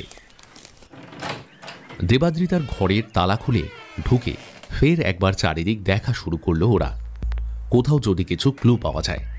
রমনবাবু বিড়বিড় করে বলতে লাগলেন, 2 ক্যামেরাম্যান বাদ পরে রইল আয়ান, যার কেরিয়ার শেষ করে দেওয়ার হুমকি দিয়েছিল আমাদের নায়িকা। আর রইল মিস্টার কাপুর, কারণ তার সাথে খোরপোশের মামলা নিয়ে কেসে টানাটানি। অনেক টাকার মামলা, 5 lakhs per month, not a matter of joke sir. বৃষ্টি ম্যাডাম, কলকাতায় সুপারির রেট কত? আমি পান খাই না মিস্টার লম্বকর্ণ। ম্যাডাম, আমাদের পোয়েট বোধহয় সুপারি কিলার মিন করছেন। কে, তাই তো? টাকাটা কে নিচ্ছে তার উপর নির্ভর করছে। 1030-এর মধ্যেও ওসবের লোক আছে, তবে তারা সাধারণত ওই স্টেটের বাইরে থেকেই আসে। সেক্ষেত্রে মিস্টার কাপুরের তো অনেক লাভ, তাই না ম্যাডাম? এটা কিন্তু একটা মোটিভ হতেই পারে, আমি নিশ্চিত। বুঝলাম, কিন্তু খেয়ালি পোলাও পাকালেই তো আর হবে না, প্রমাণ কই? আচ্ছা, আরও একজন আছে, ওই উপেন কৃষ্ণ দে। লোকটা কিন্তু আয়নের সঙ্গে দেখাও করেছিল। এটা আপনি বারবার ভুলে যাচ্ছেন। যদিও নিজের হাতে খুনটা করেছেন বলে আমার মনে হয় না। আচ্ছা, হয়তো এটাও হতে পারে যে উনি ওই বাইরের ভাড়াটে খুনি নিয়োগ করার জন্য একজন মিডিয়া বা দালাল। লোক দুটোকে হাতে পেলে অবশ্য পুরো ব্যাপারটাই ক্লিয়ার হয়ে যাবে। কেসটা is getting complicated madam. Sir, ও এডওয়ার্ড স্যার, আপনি কি বলেন? এডওয়ার্ড তখন ঘুরে ঘুরে এই অ্যাপার্টমেন্টের রান্নাঘরে চলে গেছেন। ঝুঁকে দেখছেন একটা তাকের তলায় কিছু। রান্নাঘরের অবস্থা অবশ্য আগের দিনের মতোই আছে। গ্যাসের পাশে কয়েকটা মশলার কৌটো নামানো, তার মধ্যে হলুদের কৌটো গ্যাসের কাছে রাখা, তার নিচে হলুদের গুঁড়ো পড়ে রয়েছে। এডওয়ার্ড একটা মশলার তাকের কাছে নিচু হয়ে ঝুঁকে নিজের মোবাইল বের করে হাত প্রসারিত করে একটা ছবি তুলল। তারপর অনেকক্ষণ একমনে তাকিয়ে থাকলো সেই ছবিটার দিকে। কিছু পেলেন মনে হচ্ছে স্যার? বৃষ্টি, আগের দিন তুমি রান্নাঘরে ঢুকেছিলে, তখন গ্যাসের কাছে এই হলুদের গুঁড়ো কি খেয়াল করেছিলে? হলুদ না তো স্যার, সে তো হলুদ এমনিই পড়ে যায় অনেক সময়। না, অতটা সিম্পল নয়। বিমলা তো অনেকদিন রান্না করছে না এই বাড়িতে। দেবাদ্রিতা বাইরেই খেত আয়ান চলে যাওয়ার পর, তাহলে হলুদের গুঁড়ো পড়ে থাকবে কেন? তাছাড়া বাড়িতে লোক এলে চা কফি ইত্যাদি করে খাওয়াবে লোকে। হলুদের কন্টেনারের ঢাকনাটা দেখো, আলগা। বলেই এডওয়ার্ড হলুদের কৌটোর ঢাকনাটা তুলে দেখালো। মনে পড়েছে স্যার, ফরেনসিক রিপোর্ট বলছে ওর আঙুলের মাথায় হালকা হলুদের ছিটে পাওয়া গেছে। এর সাথে কি কিছু সম্পর্ক আছে? এক্স্যাক্টলি ওই কারণেই আমি এই বাড়িতে এলাম, ওটাই ক্লু। লুক এট দিস, আমি কি পেয়েছি সেটা দেখো। কথাটা বলেই এডওয়ার্ড ওর মোবাইলটা এগিয়ে দিল বৃষ্টির দিকে। পাশ থেকে উৎসাহে ঝুঁকে পড়লেন রমনবাবু। এটা তো একটা মাকুর ভেতরে আরেকটা মাকু, হলুদ দিয়ে আঁকা। এর মানে কি স্যার? এডওয়ার্ড কঠিন চোখে রমনবাবুর দিকে তাকাতেই তিনি দুহাত তুলে জিভ কেটে বললেন, না না, আমি আপনাকে প্রশ্নটা করিনি স্যার। ম্যাডামকে করেছি তো। আপনাকে প্রশ্ন করতে পারি আমি? রাম রাম। মাকুর ভেতরে মাকু অথবা পাতার ভেতরে পাতা, কিংবা ধরুন পাতার পেছনে পাতা, যা কিছুই হতে পারে। মৃত্যুর আগে এই ডিজাইনটা দেবাদ্রিতা তাকের তলায় সবার চোখের আড়ালে কেন হলুদ দিয়ে লিখে যাবে, এটাই হলো প্রশ্ন। সে কি তার কিছু ক্ষতি অনুমান করেছিল, যার জন্য ক্লু রেখে যেতে চাইছিল? বেশ কঠিন বাদাম। বৃষ্টির তখনই একটা ফোন এলো। সে কথা শেষ করে ফোন রেখে বলল, ফরেনসিক ল্যাব আরও একটা তথ্য দিয়েছে। দেবাদ্রিতার ভিসেরায় পাওয়া গেছে জিএইচবি। এটা আবার কি বস্তু ম্যাডাম? খায় না মাথায় দেয়? মাথা চুলকোতে চুলকোতে বললেন রমনবাবু। এত সহজেই আপনার জাহাজ কাত হয়ে গেলে আপনার সত্যসন্ধানী গল্পের জাহাজের ক্যাপ্টেন তো মাঝ দরিয়ায় ভরাডুবি হয়ে পটল তুলবে মশাই। রহস্য রোমাঞ্চের থ্রিলার হয়ে যাবে। 108 রকম হাসির গাইড। তাই এসব একটু চর্চা করুন, ওই ননসেন্স কবিতা না লিখে। GHB, gamma hydroxy butyric acid, general anaesthetic, সেই সাথে মুড এনহান্সার ড্রাগ। আরও একটা নাম প্রচলিত আছে, ডেট রেপ ড্রাগ। মানেটা বুঝলেন? মানে ডেটিংয়ে গেলে ওই ড্রাগ দিয়ে পার্টনারকে উত্তাল করে দাও, তারপর? ব্রহ্মা জানেন গোপন কর্মটি। কি সর্বনাশ! দেবাদ্রিতাকে ওই ড্রাগ কে দিল? সেটাই তো লাখ টাকার প্রশ্ন রমন বাবু। এই কি সেই যার ছবি এঁকে বোঝাতে চেয়েছিল দেবাদ্রিতা? বৃষ্টি, ঘরগুলো আরও একটু ঘেঁটে দেখতে হবে আমাদের। চলো। প্রায় ঘন্টাখানেক পর বৃষ্টি একটা ঘর থেকে একটা জিনিস বের করে নিয়ে এগিয়ে দিল এডওয়ার্ডের দিকে। বলল, স্যার এটা পেয়েছি, একটা ডায়েরি। যদিও লাস্ট লেখা হয়েছে মৃত্যুর 4 দিন আগে, মানে এর সাথে মৃত্যুর দিনের কোনো সম্পর্ক নাও থাকতে পারে, তবে যদি কিছু ক্লু পাওয়া যায়। গুড ফাইন বৃষ্টি, পড়ে শেষ করে ফেলো। স্যার আমি টাইম দিয়ে পড়ে উঠতে পারবো না, আপনি পড়ুন। আমার লাইন অবশ্য লেখাপড়ার নয়, একেবারে ধাই ধাই ধাড়াম, একেবারেই ব্যাক বেঞ্চার। তাই ডায়েরিটা এমন একজনকে দিতে হবে যে আমাদের হয়ে কাজটা করতে পারবে, যার একটা অ্যানালিটিক্যাল মাইন্ড থাকবে এবং যে নিজে ক্রাইম নিয়ে নাড়াঘাটা করে। আমি এমন একজন লোককে এই শহরে জানি, তাকে দিয়েই পড়াবো। বাই দ্য ওয়ে, আমরা নেক্সট কার কাছে যাচ্ছি? ওই অনিল কাপুরের কাছে তো? অনিল কাপুর নয় sir, Deepak Kapoor, Gariahat. What ever.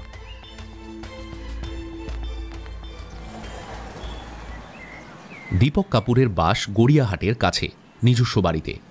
নীল রঙের একটা দোতলা বাড়ি, বড় রাস্তা ছেড়ে একটু ভিতরের দিকে।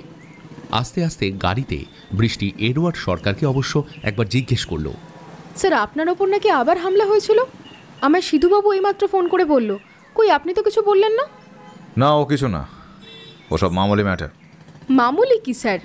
এই কেসের সঙ্গে যদি সম্পর্ক থাকে? আপনি যে এই কেসটাতে আছেন এটা তো সবাই জানে। ওদের কত বড় সাহস আপনার গায়ে হাত দেওয়ার চেষ্টা! কথাটা সাহসের নয় বৃষ্টি, মূর্খামির। এডওয়ার্ডের ওপর হামলা করা মানে সুইসাইড করার সমান। যথা সময়ে আমি সেটা বুঝিয়ে দেবো তাকে। গেঁড়ে গুগলিটাকে দেখে নিয়েছি, সামনে একবার পুরুষ খালি। কথা বলতে বলতে ওরা দীপক কাপুরের বাড়ির দরজার দোরগোড়ায় পৌঁছে গেছিল। কলিং বেল বাজাতেই ভদ্রলোক দরজা খুলে ওদের আপ্যায়ন করে ঘরে নিয়ে বসালেন। বলছি, চা কফি কিছু খাবেন? চা কফি কেন? শ্যাম্পেন খাওয়ানো উচিত তো আপনার।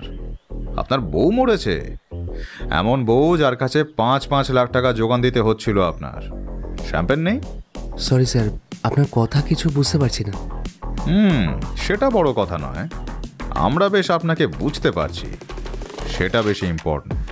ইনফ্যাক্ট শুধু বোঝা নয়, আপনার এই বিরাট ভারকে লাঘব করলো সেটাও বুঝতে পারছি। সেই মামলাতেও খুব বেশি দিন আমার থাবা থেকে বাঁচতে পারবেন না আপনি। যাকে ততদিন না হয় আপনি একটু রিল্যাক্স করুন। বাই দ্য ওয়ে, আপনার ওয়াইন ক্যাবিনেটে দেখছি ভালো কালেকশন রয়েছে।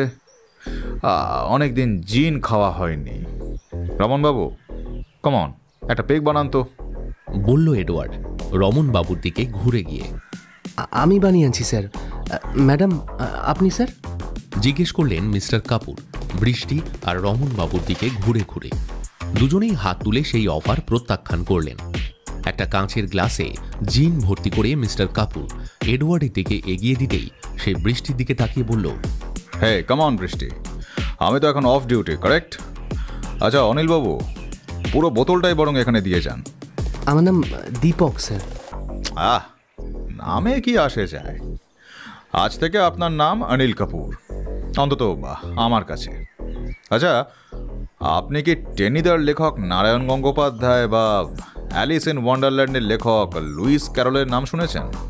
অথবা টম সওয়ার বা হাক ফিনেস স্রষ্টা প্রবাদ প্রতিম মার্ক টুয়াইনের নাম? হ্যাঁ, শুনেছি। সবই কিন্তু ফলস নাম অনিল ভাইয়া, অনেকটা আমাদের এই বিখ্যাত লেখক লম্বকর্ণের মতো। রমন বাবু কলারটা একবার ঠিক করে গলা খাঁকড়ে নিয়ে বললেন, কি যে বলেন স্যার, লজ্জা দিয়ে দিলেন তো। যাকে যাক, আমি কাজের কথায় আসি। অত ধানাই পানাই আমার আবার পছন্দ হয় না। লিসেন, যদি এখনই ডিল করেন 10-এ ফাইনাল করে দেব, নতুবা ইনভেস্টিগেশন যত এগোবে আপনাকে বাঁচানো তত কঠিন হবে। কারণ সিক্রেট তখন আর সিক্রেট থাকবে না, 10 জনে দেখবে সেই সব এভিডেন্স। কস্ট তখন 3 ডিজিট পৌঁছে যাবে। তাই আপনার ভালোর জন্যই বলছিলাম আর কি। বৃষ্টি রমন বাবুর দিকে মুখ চাওয়াচাওয়ি করল, তার মুখও হাঁ হয়ে গেছে। 10 কি? আরে লাখ মশাই, লাখ। আপনি কি ভাবলেন আমি 10 কোটি চাইবো? আরে পুলিশ বলে কে বুকে একটা হৃদয় নেই নাকি অনিল ভাইয়া? আমি সত্যি বলছি স্যার, আমি কিছুই জানি না এই মৃত্যুর ব্যাপারে।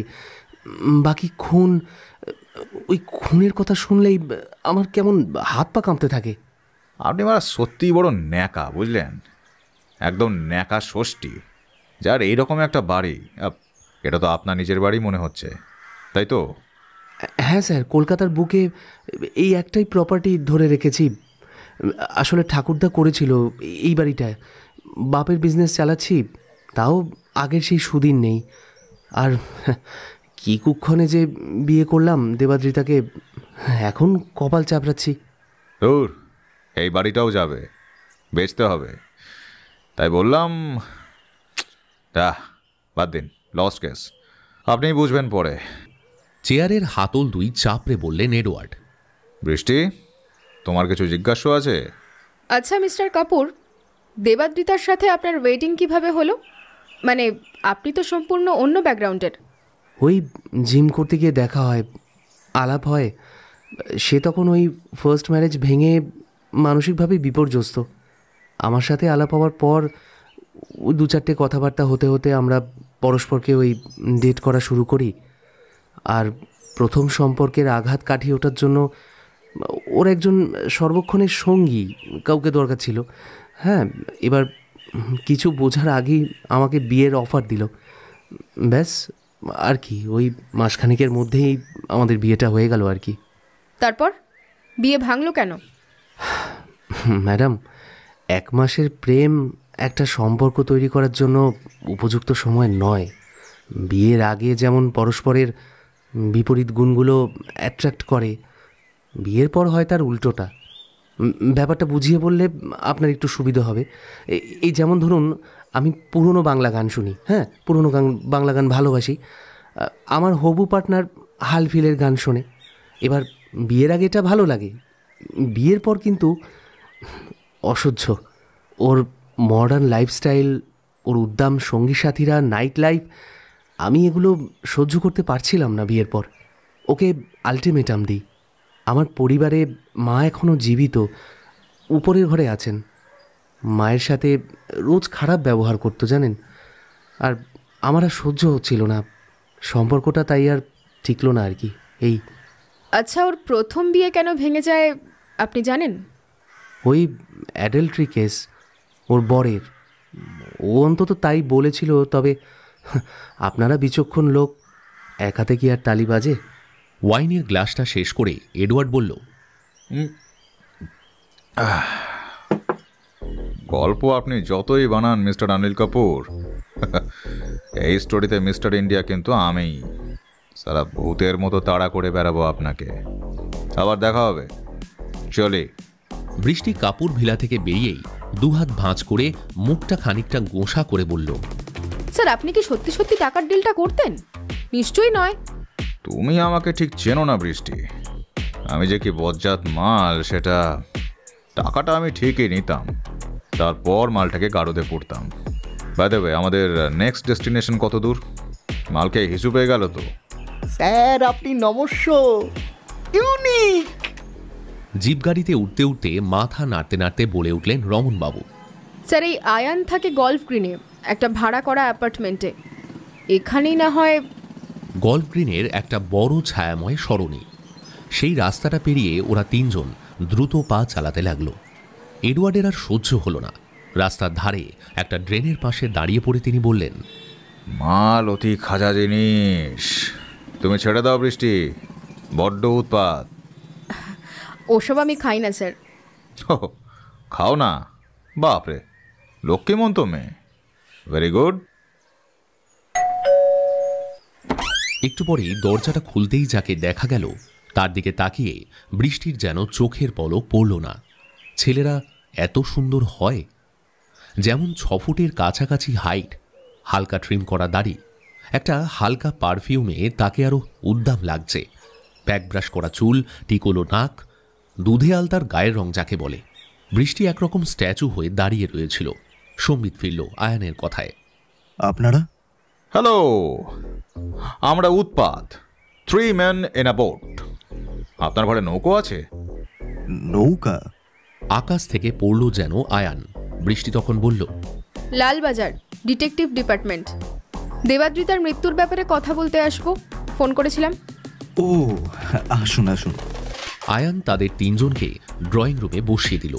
সামান্য আলাপচারিতা সেরে নিল বৃষ্টি। বলল, দেবাদ্রিতা খুন হওয়ার ঠিক আগের মুহূর্তে, অর্থাৎ বুধবার রাত 9টার সময় আপনাকে ফোন করেছিল। আপনি বলতে পারবেন সেদিন কি ওর ফোন করার কথা ছিল? না। আপনাদের মধ্যে কথাবার্তা হতো?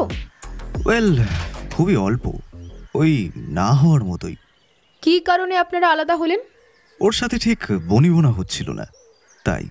নাকি ওর পেটে সন্তান আসে আপনার, সে বিয়ে করতে বলে, আপনাদের সেটা নিয়ে তুমুল অশান্তিও হয়, তারপর ছাড়াছাড়ি হয়ে যায়? কোনটা? এসব ফালতু কথা, অভিযোগ। আপনি জানতেন ও মা হতে চলেছে? হ্যাঁ, ও জানিয়েছিল। ও নিজেই তো সন্তান রাখতে চাইছিল না। ঠিক বলছেন আপনি। দেখুন, মিথ্যে বললে বা বলার চেষ্টা করলে আমরা কিন্তু সন্দেহের জন্য আপনাকে গ্রেপ্তার করতে পারি। যা বলবেন ভেবে বলবেন। আয়ান হঠাৎ মাথা নিচু করল, তারপর একটু চুপ থেকে বলল, ও একটা ছেলে ধরা মেয়ে। 2 দিন পর পর বিছানায় নতুন ছেলে না পেলে ওর খিদে মেটে না। যেখানে সেখানে যার তার সাথে ড্রাইভার, লিফটম্যান, এমনকি জোম্যাটো ডেলিভারি বয়, সবার সাথেই। আপনি শিওর? এটা কিন্তু মারাত্মক অভিযোগ আনছেন আপনি। হোর ছিল একটা, বুঝলেন? ওপরে ওপরে ভদ্র মিষ্টি টাইপ, নিম্ফোম্যানিয়াক। কার না কার বাচ্চা কে জানে। এডওয়ার্ড তখনই একটা চুরুট ধরালেন, পায়ের উপর পা তুলে দিয়ে বললেন, কি হলো বললেন না? আপনার ঘরে নৌকো আছে? পাগল নাকি আপনি? অথবা কোনো নৌকো ড্রয়িং? না, সেটাও নেই। দেখুন তো এই রকম কিছু আছে কিনা। বলেই এডওয়ার্ড দেবাদ্রিতার রান্নাঘরে উদ্ধার করা ডিজাইন দেখাতে লাগলো আয়ানকে। বুঝতে পারছি না। নৌকা নয়, মাকু নয়, তাহলে কি চোখ? চোখের ভেতরে চোখ, অথবা চোখের আড়ালে চোখ। কঠিন বাদাম এডওয়ার্ড, কঠিন। প্রোডিউসার আলোক গুপ্তার সাথে আপনি এখন কাজ করছেন? হ্যাঁ, প্রেমের জোয়ারে সিরিয়ালে 500 এপিসোড হবে তো এইবার। ওটা দারুণ টিআরপি বাড়াচ্ছে চ্যানেলের। ওই রকম আরও একটা সিরিয়াল ভাবছে তো অলোকবাবু। ওর সাথে শত্রুতা করলে ইন্ডাস্ট্রিতে কেউ কাজ পাবে না, এটা কি সত্যি? একদম, পথে বসতে হবে তাকে। ওকে, আজ তাহলে আমরা উঠি, দরকার পড়লে আবার কালকে ডেকে নেব। Good day. ওয়েল, ওকে, গুড ডে ম্যাডাম। আচ্ছা, এখন কার সাথে লিভ টুগেদার করছেন আপনি? এডওয়ার্ড জিজ্ঞেস করলো বাড়ির ভেতরের দিকে তাকিয়ে। দিয়া গোস্বামী। কেন স্যার? তাকে বলবেন ইনারওয়্যারগুলো একটু গুছিয়ে টুছিয়ে রাখতে। আপনার বেডরুমে সব ফ্যাশন শো করছে তো। চলি, হ্যাঁ? নৌকো দেখলে বলবেন কিন্তু। ওরা বেরিয়ে যেতেই কাউকে একটা ফোন করলো আয়ান। তার চোখে মুখে একটা ভয়ের ছাপ। হ্যালো স্যার, আনোয়ার বলছি। এডওয়ার্ড বৃষ্টির সাথে গাড়িতে চেপে একটু এগিয়ে ফোনটা পেলেন। বলো, তোমাকে না ফোনে আড়ি বাঁধতে বলেছিলাম দুজনের? কাজটা হচ্ছে তো? হ্যাঁ স্যার, ওই জন্য তো আপনাকে ফোন করলাম। আপনি আয়ানের বাড়ি গেছিলেন তাই তো? হ্যাঁ, এই তো বেরোচ্ছি। কেন? আপনারা বেরোনোর পরপরই সে দুটো ফোন করেছে। হ্যাঁ, প্রথমটা ওর বর্তমান লিভ ইন পার্টনারকে, মেয়েটার নাম দিয়া, আইটি প্রফেশনাল। আর পরেরটা আপনার একজন সাসপেক্টকে, ওই উপেন নামের একজন বিমার এজেন্ট। কথাবার্তা সাসপিশিয়াস মনে হলো, যদিও পুরোটা ভেঙে বলেনি। হয়তো ফোনে বলা নিরাপদ মনে করছে না। পাকা মাথা মনে হচ্ছে স্যার। ঠিক আছে আনোয়ার, লেগে থাকো। আরও কিছু পেলে তারপর বলো। তারপর ফোনটা রেখে এডওয়ার্ড বৃষ্টির দিকে ঘুরে বললেন, বৃষ্টি, এই উপেন নামের লোকটাকে জেরা করেছিলে? হ্যাঁ, ওই বিমার এজেন্ট তো। হ্যাঁ স্যার, ওকে চোখে চোখেই রাখছি। ওপরে ওপরে লোকটাকে বোকা মনে হলেও গভীর জলের মাছ মনে হচ্ছে। তুলে নিয়ে একবার ভালো করে জেরা করতে হবে তোমায় এইবার।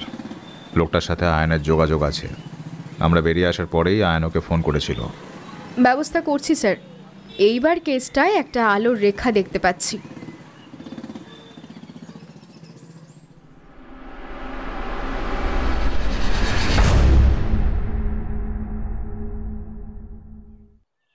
বৃষ্টি তারপরেই তার টিমকে ফোন করলো। বিকেলের মধ্যেই সবাই ফের একত্রিত হলো আর্মহাস্ট থানার একটা ঘরে। সেখানে অপেক্ষা করতে লাগলো একজনের জন্য। লোকটাকে ঘরে এনে একটা চেয়ারে বসিয়ে দিল আনোয়ার। এডওয়ার্ড তার দিকে ঝুঁকে পড়ে বললেন, চেহারা দেখে তো ক্রিমিনাল বলে মনে হয় না, কিন্তু চোখগুলো শার্প। পেটে পেটে অনেক বদবুদ্ধি। তো বিমার দালালি করে কত আয় হয় উপেন্দা? লোকটা মনে হলো একটু থতমত খেয়েছে। এডওয়ার্ড সরকারের প্রকাণ্ড গরিলার মতো চেহারা ঝুঁকে পড়েছে তার মুখের সামনে। তার উদ্ধত চোয়াল, মুখে ধরা আলতো চরুট, বজ্র কঠিন কণ্ঠস্বর, যে কারোর বুকে কম্পন ধরানো স্বাভাবিক। তার উপর সে যদি হয় এডওয়ার্ডের জেরার পাত্র। সে বলল, স্যার, আমায় কি সাসপেক্ট ভাবলেন নাকি? দেখুন, আমি সামান্য বিমার দালাল। আমি একজনের সাথে রুম শেয়ার করে থাকি, সেও ব্যাচেলার। ওই দুজনে ডাল ভাত খেয়ে চলে যায় আর কি। এডওয়ার্ডের ফোন এলো একটা। সে ফোনটা কানে দিয়ে ঘর থেকে বেরিয়ে যেতে যেতে বৃষ্টিকে বলল, তুমি চালিয়ে যাও বৃষ্টি, আমি কলটা নিয়ে আসছি। ঘরটা থেকে বেরিয়ে এসে এডওয়ার্ড বলল, প্রাইভেট গোয়েন্দাদের আমি ঠিক মানুষ বলে মনে করি না। সব সালাকে শুঁয়োপোকা মনে হয় আমার। বল, কত দূরে গিয়েছিস? ক মিলিমিটার? ওটা তোমার পারসেপশন। পারসেপশন আর রিয়েলিটির মধ্যে ফারাক আছে, সেটা বুঝতে কিঞ্চিত গ্রে ম্যাটার লাগে। তোর তো বেশ সাহস আছে খোকা। এডওয়ার্ডের মুখে মুখে তক্ক, ইমপ্রেসিভ। অবশ্য ফাঁকা কলসি বাজে বেশি। তা শুধু মুখই ছোটে না? আচ্ছা, এবছর আদৌ একটাও কেস সলভ করেছিস তুই? নিজের কথা কি আর নিজে বলা যায়? একটু খোঁজ খবর নিয়েই দেখো না। খুব এলেবেলে নয় এই নাচি। আমার অত সময় নেই খোকা। সত্যি বলতে তোকে নিয়ে আমার কোনো ইন্টারেস্ট নেই। শুঁয়োপোকা সবসময় এড়িয়ে যাওয়াই ভালো। কাছে এলে সালা গা চুলকানি হয় প্রবল। তাই কতটুকু খবর তুই দিতে পারবি সেটা নিয়েই কথা বল। আমি এখন চুরুট খাবো, হাতে সময় বেশি নেই। তারপর একটা মাকলাকে রগড়াতে হবে। তার আগে আমার একটা শর্ত আছে। হ্যাঁ? শর্ত? তোর তোর আবার কিসের শর্ত আছে? আমার প্রিয় দাদাটিকে তোমার লালবাজারে পুলিশ হঠাৎ তলব করে পাড়ার মুখ থেকে তুলে নিয়ে গেছে। উপেন্দার নির্দোষ। জীবনে একটা মাছি মেরেছে কিনা সন্দেহ। শুধু জিরার নামে অযথা টর্চার করো না দয়া করে। উপেন্দা? তুই কি রুম পার্টনার পেরু? হ্যাঁ সরকারদা, বাকি তোমার ডায়েরি পড়ার কাজটা এগোচ্ছে। দেবাদ্রিতা তবে অন্যের থেকে নিজের ব্যাপারেই বেশি লিখে গেছে। ওর দুই বর আর বয়ফ্রেন্ডের ব্যাপারে অল্প কিছু নোটস আছে, সেগুলো তোমায় শোনাবো নিশ্চয়ই। আগে আমার দাদাটিকে উদ্ধার করো। বোঝো কাণ্ড। এডওয়ার্ড ফোনটা রেখে জেরার রুমে এসে ঢুকতেই বৃষ্টি বলে উঠল, এ তো বলছে আয়ান ওকে ফোন করেছিল এটা জানতে যে দেবাদ্রিতা কোনো লাইফ ইন্স্যুরেন্স করে গেছে কিনা, আর তার নমিনি কাকে রেখে গেছে।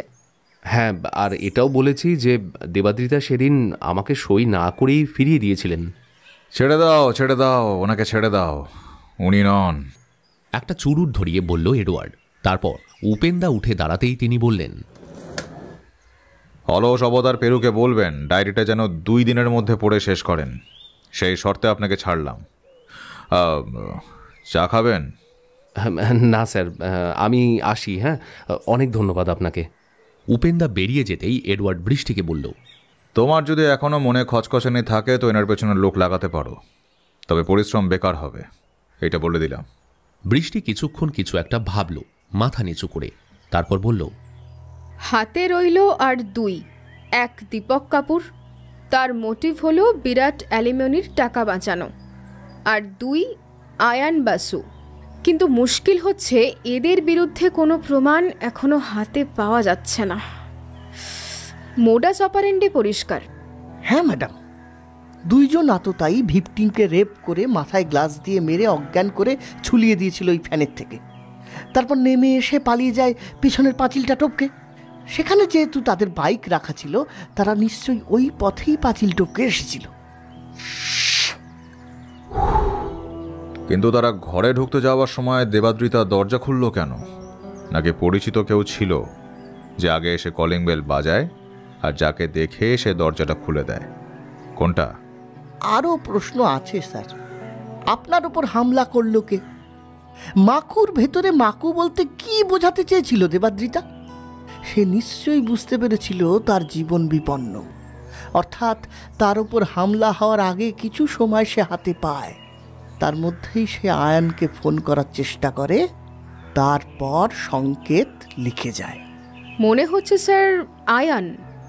দেবাদ্রিতা বুঝতে পেরেছিল যে 2 জন আততায়ী ঘরে এসেছে, তারা আয়ানের লোক। তার সাথে সন্ধি করতেই সে ফোন করে। আয়ান বুঝতে পেরেই ফোন তোলে না, আর তারপর চিহ্ন এঁকে যায় এবং ওই 2 জনকে ঘরে ঢোকায় হয় উপেন্দা বা ওই ফ্ল্যাটের অন্য কেউ। শ্যাম দারোয়ান। দেখুন এডওয়ার্ড স্যার, দারোয়ানের সাথে দেবাদ্রিতা মিসবিহেভ করেছিল। একবার লিফট খারাপ হয়ে যাওয়ার জন্য তাকে ধাক্কা দেয় সে, সেই রাগ ছিল তার। আয়ান সম্ভবত শ্যাম দারোয়ানকে হাত করেই 2 জন লোক ঢোকায়। সেদিন রাতে উপেন্দা চলে আসার পর দেবাদ্রিতার ঘরে কলিং বেল বাজায়। সে দরজা খোলে। আমার ধারণা দারোয়ান কিছু কথা বলে এবং ভেতরে ঢোকে।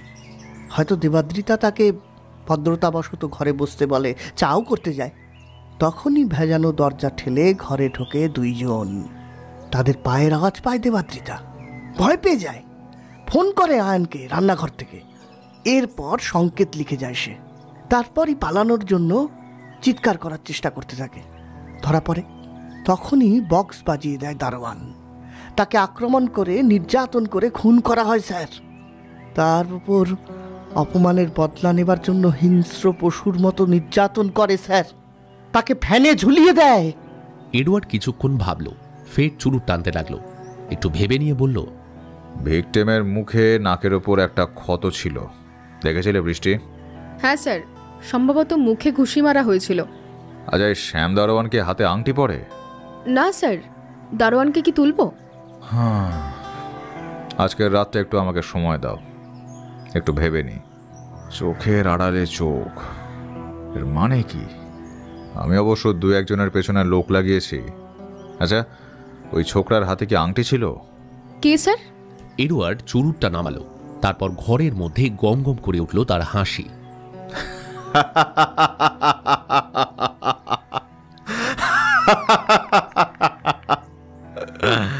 রেডি হয়ে নাও বৃষ্টি, আজ রাতেই মাছ তুলবো ছিপে। সিধু আর আনোয়ার, তোমরা লোকাল থানাকে নিয়ে টিম রেডি করো। 1 জনকে তুলবে, বলে দেব, যাও। মিনিট 10 পরে এডওয়ার্ড ঘরটা থেকে বেরিয়ে এলো। একটা কদম গাছের তলায় এসে ফোন করলো 1 জনকে। 1 জনের ফোন নাম্বার পাঠালাম, ওর ফোনের সার্চ হিস্ট্রিটা একটু দেখে দে তো, চটপট, তাড়াতাড়ি বলবি আমাকে। এই লোকটার থেকে ফোন পেলেন তিনি অবশ্য ঘণ্টাখানেক পর। সে এডওয়ার্ডকে ফোন করে বলল, হ্যালো স্যার, পর্ন এডিক্ট মনে হচ্ছে না স্যার? প্রচুর পর্ন ভিডিও ফোনে ডাউনলোড করা হয়েছে। তবে সে প্রায়ই দেবাদ্রিতার মর্গ ছবি ডাউনলোড করেছে। সেগুলো রিসেন্টলি তার ফোন থেকে মুছে দিয়েছে স্যার, কিন্তু গুগল সার্চ হিস্ট্রিতে রয়ে গেছে। ঠিক আছে, ফোন রাখ। আমার হয়ে নিজের পিঠটা একটু চাপড়ে দিস। আয় একদিন বাড়িতে, ভটকা খাওয়াবো, কোয়েল পাখির মাংস দিয়ে। চলে আসিস। মনের সুখে চুরুট টানতে লাগলো এডওয়ার্ড। বৃষ্টি এতক্ষণে তার টিম নিয়ে নিশ্চয়ই বেরিয়ে গেছে। স্যার আমায় নিয়ে গেলেন না তো ম্যাডাম, বললো আপনি নিষেধ করেছেন। বেজার মুখে বলে উঠলেন রমনবাবু। তিনি এডওয়ার্ডকে একা বাইরে কদমতলায় দেখে এগিয়ে এসেছেন। আমাকে কে নিয়ে যাবে স্পটে? আপনার ফাদার?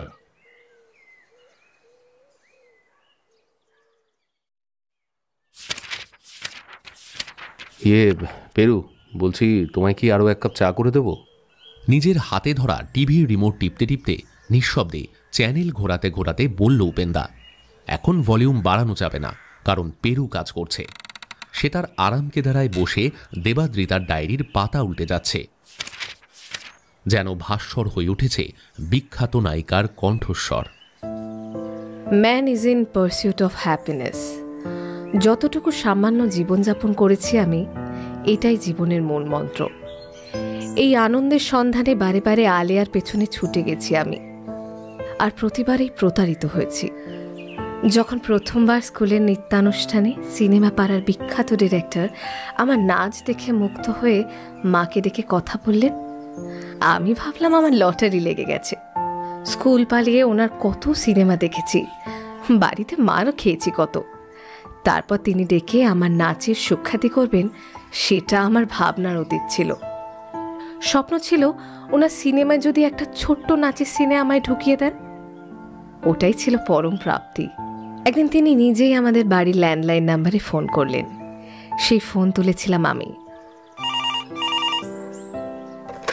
হ্যালো, কে বলছেন? হেই, আমি পরিচালক মন্মথনাথ। কেমন আছো? দারুণ কাকু, কি যে আনন্দ হচ্ছে আপনার গলা শুনে। আপনি ভালো আছেন তো? হ্যাঁ বাবু, চলছে। এই শোনো, আমি একটা প্রশ্ন করব তোমায়, উত্তর দেবে? বলুন কাকু। ধরে নাও ভূতের রাজা তোমায় একটা বর দিল, একটাই, কি চাইবে তুমি? ভেবেনি।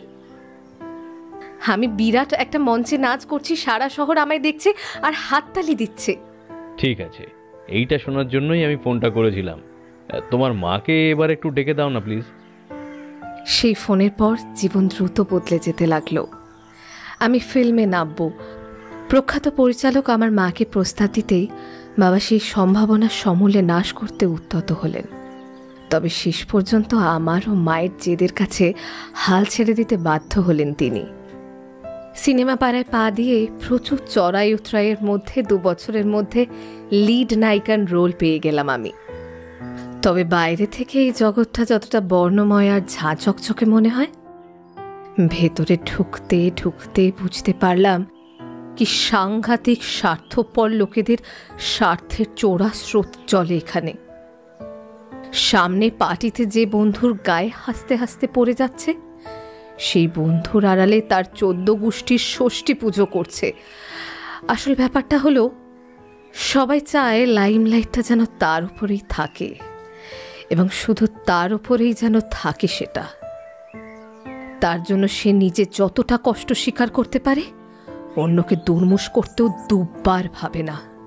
আমার নতুন নায়িকার রোলের ছবিটা বক্স অফিসে হিট হলো। নামজাদা নায়করা পার্টিতে যেচে আলাপ করতে শুরু করলো। তাদের সাথে ফোনে কথাবার্তা চালু হলো। একটা নায়িকার দলে ভিড়ে গেলাম।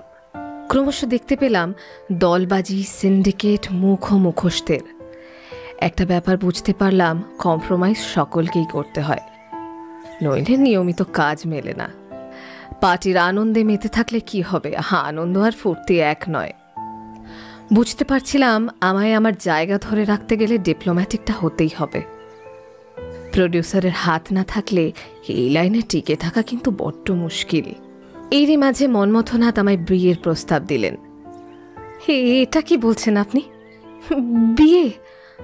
আপনাকে? আমি তো কোনোদিন আপনাকে ওইভাবে ভাবিনি। তাছাড়া আপনি তো ম্যারিড। আমি তোমার ভালোবাসায় পাগল হয়ে গেছি বকু। আমায় একবার বোঝার চেষ্টা করো লক্ষ্মীটি। তাছাড়া তুমি তো এই লাইনে নতুন এসেছো, তোমার তো একজন অভিভাবক দরকার, তাই না? বুঝলাম, যেটা এতদিন বদান্যতা মনে হয়েছিল আমায় ওনার ফিল্মে প্রথম চান্স দেওয়ার, আসলে সেটা ওর অবদমিত কাম। আমার থেকে 40 বছরের বুড়ো হাবড়া লোক কিভাবে একজন স্কুল পড়ুয়া ছাত্রীকে ওই নজরে দেখে ভেবেই আমার কেমন ঘেন্না পেল। আমি ওনার সাথে সম্পর্ক ছিন্ন করলাম আর দুম করে বিয়ে করে ফেললাম। আমার বরের নাম অভিষেক, সে একজন টেকনিশিয়ান। অন্তত নায়কদের কাউকে বিয়ে করব না ঠিকই করেছিলাম আমি। তাদের এত কাছ থেকে দেখেছি আমি, ঘেন্না করি আমি তাদের সাথে হেসে হেসে পার্টি করি, তাদের মদের গ্লাস থেকে এক চুমুক পান করি গ্লাস ছিনিয়ে, চোখে চোখ রেখে কথা বলতে পারি, কিন্তু কেউই আমার হৃদয় ছোঁয় না। কি ব্যাপার? হ্যাঁ, খুব ডুবে গেছো মনে হচ্ছে। উপেন্দা জিজ্ঞেস করলো, সাসপেক্ট কে বুঝতে পারলে? জীবনটা শুধু সাদা বা কালো নয় উপেন্দা, জীবনের রং ধূসর। ডায়েরিতে ডুবে গিয়ে বলল পেরু।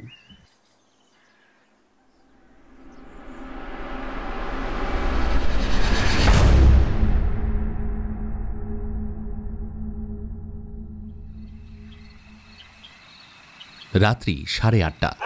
কালীঘাটের এই এলাকাটা কলোনির মতো। বেশ কয়েকটা নিম্ন মধ্যবিত্ত পরিবার কয়েকটা ঝুপড়িতে বসবাস করে। বৃষ্টিতে জিপটা আস্তে আস্তে এগোচ্ছে আদিগঙ্গার পাশ দিয়ে ধিকি ধিকি করে। তাদের পেছনে আরও একটা জিপ। বৃষ্টি সহসা পাশে বসা ড্রাইভারের দিকে হাত তুলে বলল, আস্তে আস্তে গাড়িটা একটু সাইড করো তো। গাড়িটা একটা অন্ধকার রাস্তার বাঁকে এসে দাঁড়াতেই ড্রাইভার গাড়ি রাস্তার একটা ধারে নিয়ে গিয়ে দাঁড়িয়ে পড়ল। বৃষ্টি গাড়ি থেকে নেমে পড়ল। ওর পেছন পেছন নামলো সিধু ভট্টাচার্য আর আনোয়ার। সবাই সাদা পোশাকে এসেছে আজ।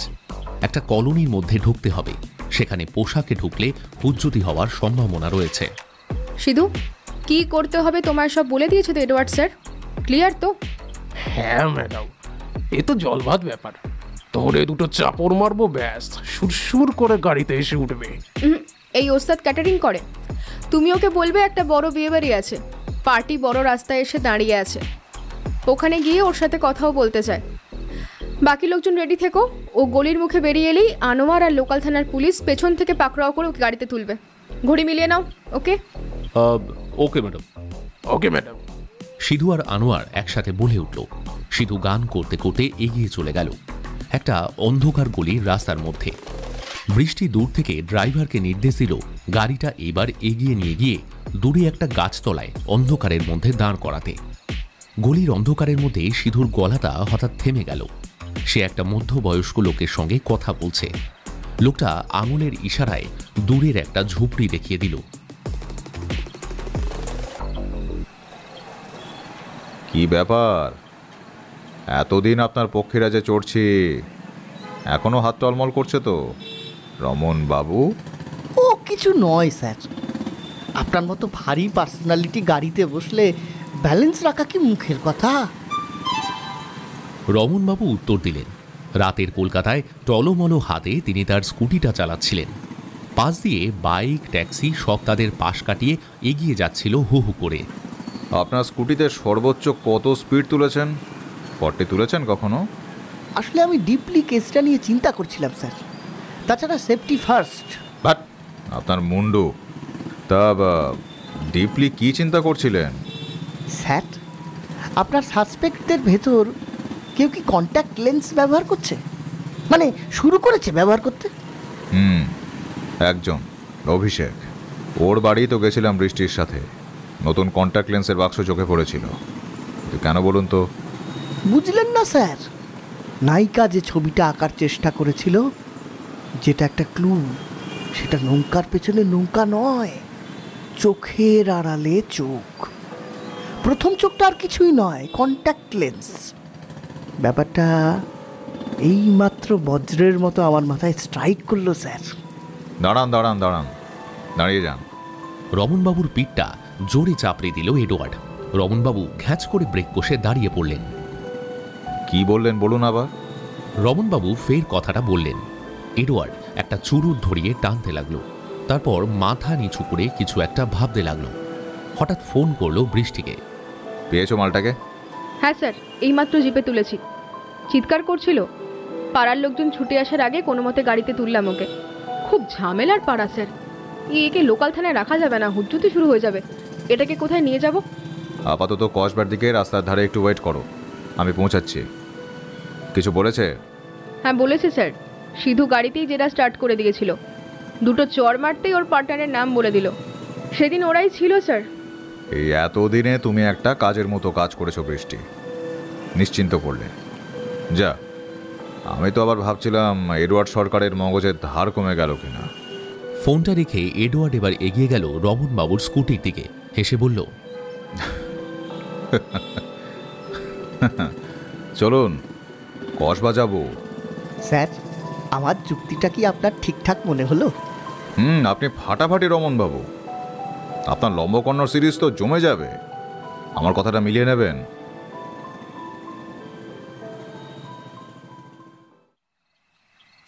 পেরু ডায়েরির একটা জায়গায় এসে আটকে গেছে। এই পাতাটি পড়তে পড়তে তার মনটা বিষাদগ্রস্ত হয়ে উঠেছিল। দেবাদ্রিতা যে ভাষায় লিখে গেছে তার জীবনের করুণ কাহিনী, সেটা যে কোনো বিবেকবান লোকের হৃদয় স্পর্শ করতে বাধ্য। মেয়েটা যেন মরীচিকার মতো সুখের সন্ধানে ঘুরে চলেছে ক্রমাগত, কিন্তু কোথাও যেন কিছুতেই শান্তি পাচ্ছে না সে। আমার প্রথম বিয়েটা ছিল স্বপ্নের মতো। নতুন বউ হব, হাতে মেহেন্দি, পায়ে আলতা, মাথায় সিঁদুর পরে বিয়ের পিঁড়িতে বসবো। এই দিনটার কথা প্রত্যেক মেয়ে ভেবে বড় হয় সেই ছোটবেলা থেকে। ভাবে সেই স্বপ্নের রাজপুত্র আসবে ঘোড়ায় চেপে, সাদা মেঘের মধ্যে থেকে নেমে আসবে সেই পক্ষীরাজ। সে হাত বাড়িয়ে তুলে নেবে তার নতুন বউকে তার ঘোড়ায়। যদিও আমার সিনেমায় বিয়ে করার সুযোগ হয়েছে বহুবার, আর অভিষেক একজন সামান্য টেকনিশিয়ান, তবু যে কি ভালো লাগছিল আমার সেদিন। স্বপ্নটা ভাঙল আমার 1 মাসের মধ্যে, যখন দেখি আমার সেক্রেটারি পামেলা সান্যাল এসে আমায় বলছে, দিদি, এটা আমি কি শুনছি? তুমি নাকি আমাকে ছুটি দিয়ে দিচ্ছ? কেন রে? সেই রকম তো কিছু আমি বলিনি তোকে। অভিষেক দা তো বললো। দেখ পামেলা, দিদির বিজনেসটা কিন্তু বড্ড লস করছিস আজকাল। মিস্টার আরোডার ফিল্মটা ছাড়লি কেন এরকম করে? ওর আগে দুটো ফিল্ম ফ্লপ গেছে, তাছাড়া অরুণ মুখার্জি একদম ফ্লপ হিরো। ওর অপোজিটে কাস্ট হলে দিদির গলায় বেকার বেকার একটা ফ্লপ ছবি ঝুলবে, তাই না করে দিয়েছি। আজকাল বড্ড বেশি বুঝছিস তুই, তাই না? শোন, দিদি বলেছে তোর আর দরকার নেই এখানে, বাকিটা আমি বুঝে নেব। কাকে রাখা উচিত কাকে রাখা উচিত না আমি দেখব, তুই আয়। কথাটা আমার বুকে শিলের মতো বাঁধল। অভিষেক কেন কাজে যাচ্ছে না বুঝতে পারছিলাম। সে পয়সা রোজগার করার একটা সহজ রাস্তা পেয়ে গেছে। নিজের হাত কামড়াতে লাগলাম, কি ভুল কাজ করে ফেলেছি আমি। কিছুদিনের মধ্যেই ও চোখের বিষ হয়ে গেছিল আমার কাছে। আমি ওকে ঝেড়ে ফেলতে পারছিলাম না, নেশায় ডুবে যেতে লাগলাম, বেপরোয়া উদ্দাম হয়ে গেলাম। আমি ডিভোর্স কেস ফাইল করলাম। ওর পরপরই জিমে ভর্তি হলাম আমি, আর দেখা হলো মিস্টার কাপুরের সাথে। যে স্বপ্নের গলা টিপে হত্যা করেছে অভিষেক, সেই স্বপ্নগুলো দানা বাঁধতে শুরু করলো কাপুরের সাথে। তবে অভিষেক আমার নামে যাচ্ছে তাই বলা শুরু করলো ইন্ডাস্ট্রিতে। আবার একটা কাজ চলে গেল এর মধ্যে। কাপুরকে ব্যাপারটা বলায় সে কিছু ছেলে পাঠায় অভিষেকের বাড়ি। তারা অভিষেককে বাড়ি থেকে বের করে নিয়ে এসে খুব মারে। পাড়ার লোকজন ওকে হাসপাতালে ভর্তি করে দেয়। খবরটা শুনে আমার খুব খারাপ লাগে। আমি ভুল বুঝতে পেরে ছুটে যাই হাসপাতালে ওর সাথে দেখা করতে। দেখি একজন হেয়ার ড্রেসার ওকে স্যুপ খাইয়ে দিচ্ছে। দেখে আমার মাথাটা গরম হয়ে যায়। ওর সাথে তলায় তলায় প্রেম করছিল অভিষেক, আর আমি কিনা বুঝতেই পারিনি। দেখা না করি চলে আসি। একদিন হাসপাতাল থেকে বেরিয়ে ফোন করে উল্টে আমার কাছে ক্ষমা চায় সে। বলে ইন্ডাস্ট্রিতে আমার নামে যা কিছু বলেছে সে নাকি তার জন্য অনুতপ্ত, তার বিবেক জাগ্রত হয়েছে, সে আর এই কাজ করবে না। সে আরো বলে, আমরা কি বন্ধু হতে পারি না? ব্যাপারটা অদ্ভুত লাগে। এই জন্যই কি বলে মানুষ শক্তের ভক্ত, নরমের জম। অভিষেকের মতো লোকেদের ক্ষেত্রে এটা খুবই প্রযোজ্য। এইদিকে আমার কাপুরের সাথে সমস্যা শুরু হয়েছিল। ওর মা চাইছিল আমি আমার প্রফেশন স্যাক্রিফাইস করে দিয়ে ঘরে বসে থাকি আর গাদা গাদা বাচ্চা দিই। ওর মাকে একদিন গাঁজা খেতে খেতে বললাম, আপনি ফিল্মে নামবেন কি? হ্যাঁ বলুন, কি বলুন, আপনার মতো খিটখিটে বুড়ির একটা রোল আছে, জীবনে তো কিছুই করলেন না, অন্তত কিছু লোক চিনুক আপনাকে, হ্যাঁ কি করবেন? আমার মাথাটা সেদিন গরম ছিল। কাপুরের মা সেদিন থেকে আমার সাথে কথা বলা বন্ধ করলেন। My foot. আমি আমার মতো আস্তে আস্তে নিঃশব্দে সরে যেতে লাগলাম কাপুরের লাইফ থেকে।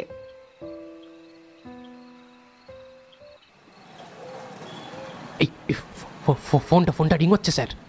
চাপা গলায় বলল ছেলেটি, পাশে দাঁড়ানো এডওয়ার্ডকে লক্ষ্য করে। এডওয়ার্ড আর রমনবাবু একটু আগেই কসবা এসে পৌঁছেছেন। বৃষ্টিতে দুটো গাড়ি দেখে নেমে পড়ে প্ল্যানটা ভালো করে বুঝিয়ে দিয়েছে জিপের পেছন দিকে বসে থাকা ছেলেটাকে। তুললে সালা কথা বলবি, যেমনটি শিখিয়েছি। ফোন স্পিকারে দে। একটু যদি ভুলচুক হয় তাহলে কিন্তু কেলিয়ে তোমার পিছনের চামড়া লাল করে দেব, একদম নিয়ন ল্যাম্পের মতো চলবে। ছেলেটা হাত তুলে মুখে আঙুল দিয়ে বলল, হ্যাঁ হ্যালো, হ্যাঁ ভাই চিনতে পারছিস? হ্যাঁ কি হলো? আরে ভাই খবর আছে একটা, পাড়ায় আবার পুলিশ ঢুকেছিল। দেখেই না শালা বুকটা ধক করে উঠলো। পরে দেখলাম ওই শালা ক্যাবলা আবার শালা কি ক্যাচাল করেছে, ওকে তুলতে এসেছিল। আরে ধুর শালা, প্রতিবার তোর পাড়ায় পুলিশ আসবে আর আমাকে তুই ফোন করবি নাকি? এ না রে ভাই, আমার শালা ভয় করছে খুব। তুই এক কাজ কর না, 1000 টাকা আমাকে জোগাড় করে দে, আমি শালা দিল্লি পালিয়ে যাই। মাস কয়েক ওখানে থাকবো, কেসটা ঠান্ডা হয়ে যাবে, আমি আবার ফিরবো। আরে পাগল নাকি? আমি অত টাকা কোথা থেকে পাবো? এ ভাই আমি জানি না, আমি কিন্তু পুলিশের কাছে রাজসাক্ষী হয়ে যাব। হ্যাঁ সেই দিন তুই কেসটা খাবি। শালা কেসটা তুই করলি আর ফালতু ফালতু আমি ফেসে গেলাম। শালা হারামি, হ্যাঁ আমাকে এখন ব্ল্যাকমেল করছিস? ভাই আমার টাকা লাগবে, তুই হাতে 20 দে, আমি পালিয়ে যাই এখান থেকে দিল্লি। ওরে হারামি রে, আমার কাছে 20,000 টাকা নেই এখন। আরে ভাই বউয়ের কানের মায়ের হাতের কিছু তো আছে সোনাদানা, তাই দে না, ভিকিরির বাচ্চা তো নয়। ঠিক আছে, লেকের ধারে আয়। তুই কসবায় আয়, ঠিক 1 ঘন্টা পর আয়, লাইভ লোকেশন শেয়ার করে দিচ্ছি আমি। ফোনটা রাখতেই এডওয়ার্ড ওর পিঠ চাপড়ে দিয়ে বলল, সালা কি প্রতিভা তোর! এই সবাই ক্ল্যাপ করো, সবাই। এই রমনবাবু আপনিও করুন ক্ল্যাপ। স্যার আমার মাথায় একটা কবিতা এসেছে এই বিষয়ে, পড়বো? এই না না না না না না প্লিজ, ওটা বাড়াবাড়ি হয়ে যাবে। ওচি ক্রিমিনাল হলেও মানুষ তো, সহ্য করতে পারবে না। ঠিক 40 মিনিট পর একটা বাইক এসে কসবা পোস্ট অফিসের কাছে দাঁড়ালো। তারপর মোবাইলের ম্যাপের দিকে তাকিয়ে পাশের একটা গলির মধ্যে ঢুকে গেল। একটা পুকুরের পাশে একটা ল্যাম্পপোস্ট। তাকালো সে, একজন একটা হাত বাড়িয়ে ইশারা করলো তাকে। ছেলেটা বাইক নিয়ে গিয়ে দাঁড়ালো তার কাছে, পিঠে একটা ব্যাগ। আগন্তুক ছেলেটা পিঠের ব্যাগটা খুলে সামনে নিল। তারপর ব্যাগের চেন খুলতেই রাতের নিস্তব্ধতা ভেঙে গর্জে উঠল এডওয়ার্ডের গলা। হল্ট! এই যে ছোকরা, হাত ওপরে। আমার বন্দুকের নিশানায় আছো তুমি, ডোন্ট বি ওভার স্মার্ট। মুহূর্তের মধ্যেই পাশে ঝোপার গাছের আড়াল থেকে দৌড়ে এলো সিধু ভট্টাচার্য আর আনোয়ার। বৃষ্টি পিস্তল তাক করে বেরিয়ে এলো তাদের পেছনে, ঘিরে ধরল ওকে। শালা হারামি! আগন্তুক ছেলেটা ততক্ষণে মরিয়া হয়ে ব্যাগ থেকে বের করেছে একটা ছোরা, আর মুহূর্তেই সেটা চালিয়ে দিয়েছে অন্য ছেলেটিকে উদ্দেশ্য করে। তোকে তো আজকে আমি! গর্জে উঠল এডওয়ার্ডের হাতের পিস্তল। কাঁধ চেপে বসে পড়ল আগন্তুক ছেলেটা। বন্দুক যে তুলছে গুলি সে করবেই, কিন্তু কখন করবে সেটা বড় কথা নয়। বন্দুকের নলের মাথায় ফুঁ দিয়ে বলল এডওয়ার্ড, কুইক কুইক, ওদের চেপে ধরো। চিৎকার করে উঠল বৃষ্টি। অন্য ছেলেটি সেই ফাঁকে পালিয়ে যাওয়ার চেষ্টা করছিল। আনোয়ার জাপটে ধরল ওকে। সিধু ভট্টাচার্য কলার ধরে টেনে তুললেন আগন্তুক ছেলেটাকে। গাড়িতে তোলো, অনেক নাক ঘোরানো ঘুরিয়েছ চাঁদু, এবার চলো, ডাকছে তোমার দাদু। কি দিলেন স্যার, নোট করে নিলাম। বটে, ভাল লেগেছে।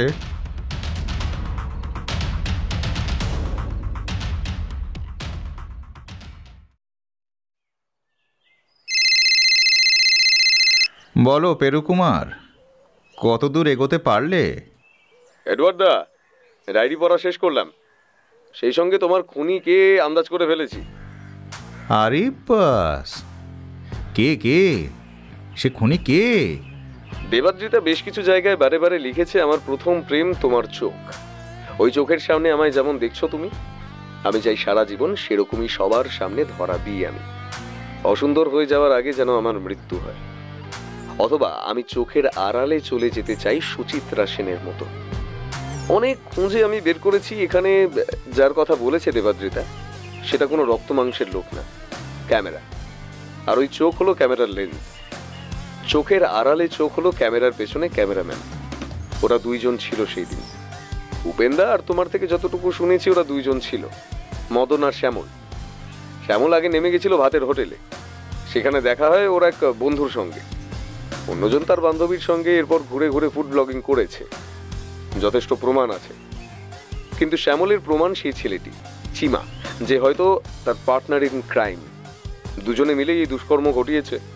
তুই একবার টালিগঞ্জ থানায় আসবি পেরু, তোর হিসাব মিলে গেছে। এক কাপ চা খেয়ে তাহলে সেলিব্রেট করবি। তোর এনফিল্ড ব্যাগটি নিয়ে চলে আয়। রাখছি। যাচ্ছি সরকারদা। তাহলে শুয়োপোকা কি প্রজাপতি হতে পেরেছে?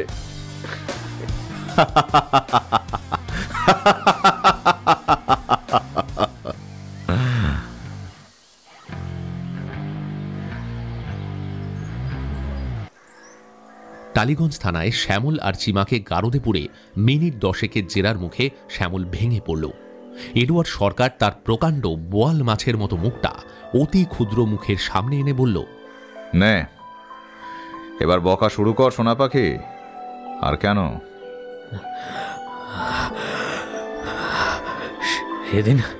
সেদিন ভাতের হোটেলে খাবার পর আমি ওই দেবাদ্রিতার একটা ভাইরাল এমএমএস দেখাচ্ছিলাম ওকে। বললাম, মামা এটা দেখেছো?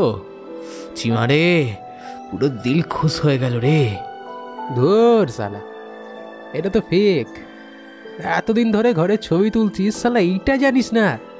আমি দেখলে এতদিনে গোল দিয়ে দিতাম। এত সহজ নাকি নিকু পুষু? তা যদি হতো কি করতে শুনি? আছে আছে বস, সব আছে। এমন কেমিক্যাল আছে না যে কিছুতে মিশিয়ে দিলে উল্টে তোকে টেনে বিছানায় নিয়ে যাবে। তোকে কিচ্ছু করতে হবে না। যা, তা আর হয় নাকি? গ্যারেন্টি ভাই। 1000 টাকা দিয়ে একটা পুড়িয়া নিয়েছি, দেখ না দেখ, মিতালির জন্য। বলি, সে আমাকে পকেট থেকে একটা পুড়িয়া বের করে দেখালো। দেখে আমার চোখগুলো চকচক করে উঠল। আমি ওকে প্রস্তাবটা দিলাম, একটু ফুর্তি করে চলে আসবো। স্যার স্যার মাহেরি বলছি স্যার। স্যার স্যার ম্যাডামকে খুন করার উদ্দেশ্য আমার ছিল না, মাহেরি বলছি স্যার। ও প্রথমে রাজি না হলেও পরে গাইগুই করে ঠিক রাজি হয়ে গেল। ওর স্কুটি করেই ফ্ল্যাটের পিছনের দিকে পাঁচিলটা টপকে আমরা ভেতরে ঢুকলাম। ম্যাডামের ঘরে বেল বাজালাম, আর চিমা লুকিয়ে রইল আমার ঠিক পেছনে। কি ব্যাপার শ্যামল? সরি ম্যাডাম, এত রাতে ডিস্টার্ব করার জন্য সরি। দারোয়ান বলল আপনি জেগে আছেন। আসলে আমার ফোনটা খুঁজে পাচ্ছি না, মনে হয় ফেলে গেছি। একটু ভেতরে দেখব? ম্যাডাম আমার দিকে একবার সরু চোখে তাকালেন, তারপর বললেন, এসো। কোথায় রেখেছিলে ফোন? ওই ঘরটায় মনে হচ্ছে। বলে আমি চারদিকে ফোন খোঁজার নাটক করতে লাগলাম। ম্যাডামের সামনেই ফোনটা রাখা ছিল।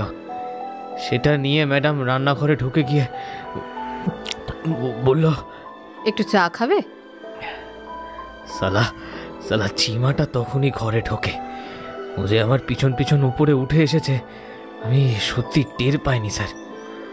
ম্যাডাম মনে হলো এক ঝলক ওকে দেখতে পেয়ে গেছিল। আমার বুকটা ধক করে উঠল। না না ম্যাডাম, এখন চা করতে হবে না, এই তো ড্রিঙ্কসটা এনেছি আপনার জন্য। 2 গ্লাস দিন না, আসুন খাই। না না, ওসব লাগবে না, আমি তোমায় ফোন করছি। বরং কল হলে তুমি ফোন কোথায় রেখেছো টের পেয়ে যাবে। না না ম্যাডাম, কোনো দরকার নেই, আসুন না ড্রিঙ্ক। বলেই আমি দৌড়ে গিয়ে ম্যাডামের হাত থেকে ফোনটা কেড়ে ওনার মুখটা চেপে ধরলাম। জানি না কি শয়তান ভর করেছিল আমার উপরে। আমি দু হাতে ওর মুখটা চেপে ধরে চিমাকে বললাম, এই দরজাটা বন্ধ কর, ড্রিঙ্কটা নিয়ে আয়। ম্যাডাম আমার মুখে কামড়ে দিতে গেল, কিন্তু আমি ওর মুখে একটা কষিয়ে ঘুষি চালালাম। তারপর এলিয়ে পড়ল সে। একটু জেগে উঠতেই গলায় ড্রিঙ্কটা ঢেলে দিলাম। চিমা একটা গ্লাস তুলে ওর মাথায় মারার ভঙ্গি করে মাথার গোড়ার দিকে দাঁড়িয়ে রইল। কিছুটা ড্রিঙ্ক খেয়ে গ্লাসটা সরিয়ে দিল ম্যাডাম। ড্রিঙ্কটা মাটিতে পড়ে নষ্ট হয়ে গেল। চিমা ওর মাথা লক্ষ্য করে গ্লাসটা দিয়ে সজোরে একটা আঘাত করল। তারপরে সব যেন কি সব হয়ে গেল স্যার। শ্যামলের কথাটা শেষ হতেই এডওয়ার্ড উঠে দাঁড়িয়ে বৃষ্টিকে বলল, স্টেটমেন্টটা লিখিয়ে সই করিয়ে নাও। সালাই নরকের কিটগুলোকে কোথাও চালান করো, আমার কিন্তু সহ্য হচ্ছে না, গলায় পা দিয়ে মেরে ফেলতে ইচ্ছা করছে। গারদের ঘরটা থেকে বেরিয়ে এসে এডওয়ার্ড দেখল পেরু এসে বসে আছে ওসি সাহেবের ফাঁকা চেম্বারে, আর পাশে বসে আছেন রমনবাবু, আলাপ করছেন। পেরু এডওয়ার্ডকে দেখে তার সাইড ব্যাগ থেকে একটা ডায়েরি বের করে এগিয়ে দিয়ে বলল, এটাও ফেরত দিতে এলাম। রমনবাবুর কাছে শুনলাম তুমি পেয়ে গেছো তোমার অপরাধীদের। আর বলিস না পেরু, সোশ্যাল মিডিয়া মানুষের ভেতরের শয়তানের হাত আরও শক্ত করেছে। অপরাধ কি আগেও ছিল না? অবশ্যই ছিল, কিন্তু এই খুল্লা নোংরামো কি ছিল? মনে তো হয় না। আসল অপরাধী তো তারাই যারা এই সিস্টেমটাকে তোল্লাই দিচ্ছে। আপনি যদি যুদ্ধ ছাড়াই কোনো জাতিকে ধ্বংস করতে চান, তাহলে তরুণ প্রজন্মের মধ্যে ব্যভিচার বা নগ্নতাকে সাধারণ করুন। বীর সুলতানা সালাদিনের কথাটা মনে পড়ে যাচ্ছে এডওয়ার্ড দা। আচ্ছা, তো আমার বলার আগেই তো তুমি বের করে ফেলেছিলে অপরাধী, কিভাবে? হ্যাঁ, বলেই গেছিলাম তুই একজন গোয়েন্দা। ভিক্টিমের নাকের ওপর আঘাতের চিহ্ন। যখন শ্যামলকে পুলিশ ধরেছিল ওর কিছু ছবি তুলেছিল। ওর একটা আঙুলে একটা সাদা রিং চোখে পড়েছিল, যেন কেউ দীর্ঘদিন আংটি পড়ার পর সেটা পড়া ছেড়ে দিয়েছে। ওর ব্যাপারে খোঁজ নিই, দেখলাম ও প্রচুর ব্লু ফিল্ম আর পর্ন ভিডিও দেখে। ভিক্টিমের বেশ কিছু মড ভিডিও পেলাম, সেখান থেকে একটা সন্দেহ তৈরি হয়। তারপর আমার সোর্সকে কাজে লাগিয়ে খোঁজ পাই চিমা ছিল শ্যামলের সাথে সেদিন রাতে। দুজনের হাইট সমান। চিমার আছে স্কুটি, যেটার আওয়াজ পাশের ভাতের হোটেলে ছেলেটা পেয়েছিল। ব্যাস 2 দিয়ে 4 হলো। চিমাকে তুলতেই সে গড়গড় করে সব মহাভারত বলে দিল। বুঝেছি। কিন্তু স্যার, আপনার উপর হামলা তাহলে কে করলো? করিয়েছে আমার নিজের দপ্তরের লোক, যার একটা কানে আমি কামড়ে দিয়েছিলাম মাসখানেক আগে। সেই বদলা আমি ঠিক সময় মতোই নেব। এডওয়ার্ড কারোর ধার দেনা বাকি রাখে না। অবশ্য এই তথ্য বের করে আমাদের প্রিয় সিধু ভট্টাচার্য। আচ্ছা, ডায়েরিটা পড়ে কি বুঝলি পেরু? কেমন মেয়ে ছিল দেবাদ্রিতা? ওর মৃত্যুটা কিন্তু সত্যি খুব মর্মান্তিক। পেরু একটু চুপ থেকে তারপর বলল, সত্যি বলতে কি এডওয়ার্ড দা, দেবাদ্রিতার মধ্যে আমি অন্তত মন্দ কিছু পাইনি। সে একজন সফল নারী। তার স্বপ্নের পুরুষের সন্ধানে সে চারিদিক খুঁজে বেরিয়েছে। পারফেক্ট পার্সনকে খুঁজে পায়নি সে। তার 3জন পার্টনার আর ইন্ডাস্ট্রির লোকজন থেকে বিরক্ত হয়ে একসময় ইন্ডাস্ট্রি থেকে দূরে চলে যেতে চাইছিল সে।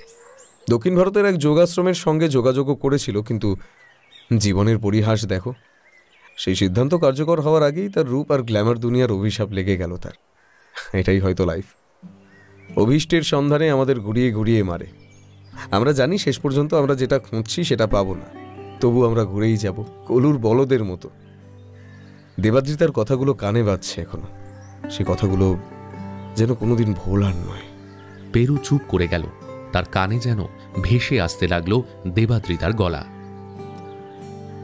তোমার আমার মাঝে বয় অভিমানের নদী, ডিঙায় করে পাড়ি দেব মান ভাঙাও যদি। বলবে না 7টি বার অলস মিথ্যেবাদী, বলবে না আমার থেকে আমায় নেওয়াই দাবি। মানের কথা মেঘের মতো পালে জমবে নাই, ঘাসের বনে ছুটবে নদী নুড়ি ভিজিয়ে পায়। তোমার আমার মাঝে বয় অভিমানের নদী। ডিঙায় করে পাড়ি দেব মান ভাঙাও যদি, নদীর ওপর সাঁকো বাঁধব কখনো ভাবি আমি। সকাল বিকেল খোঁজ খবর জরুরি খুবই, জানি। ডিঙা আমার ঘাটে বাঁধা অনেক কবিতা ভরি, মান ভাঙানো জরুরি খুবই, আমি না হয় করি। একটা কবিতা আটকে গেছে মাচার নিচে নাই, তোমার ছোঁয়ায় মুক্তি পাবে, ছুঁয়ে দিও পায়।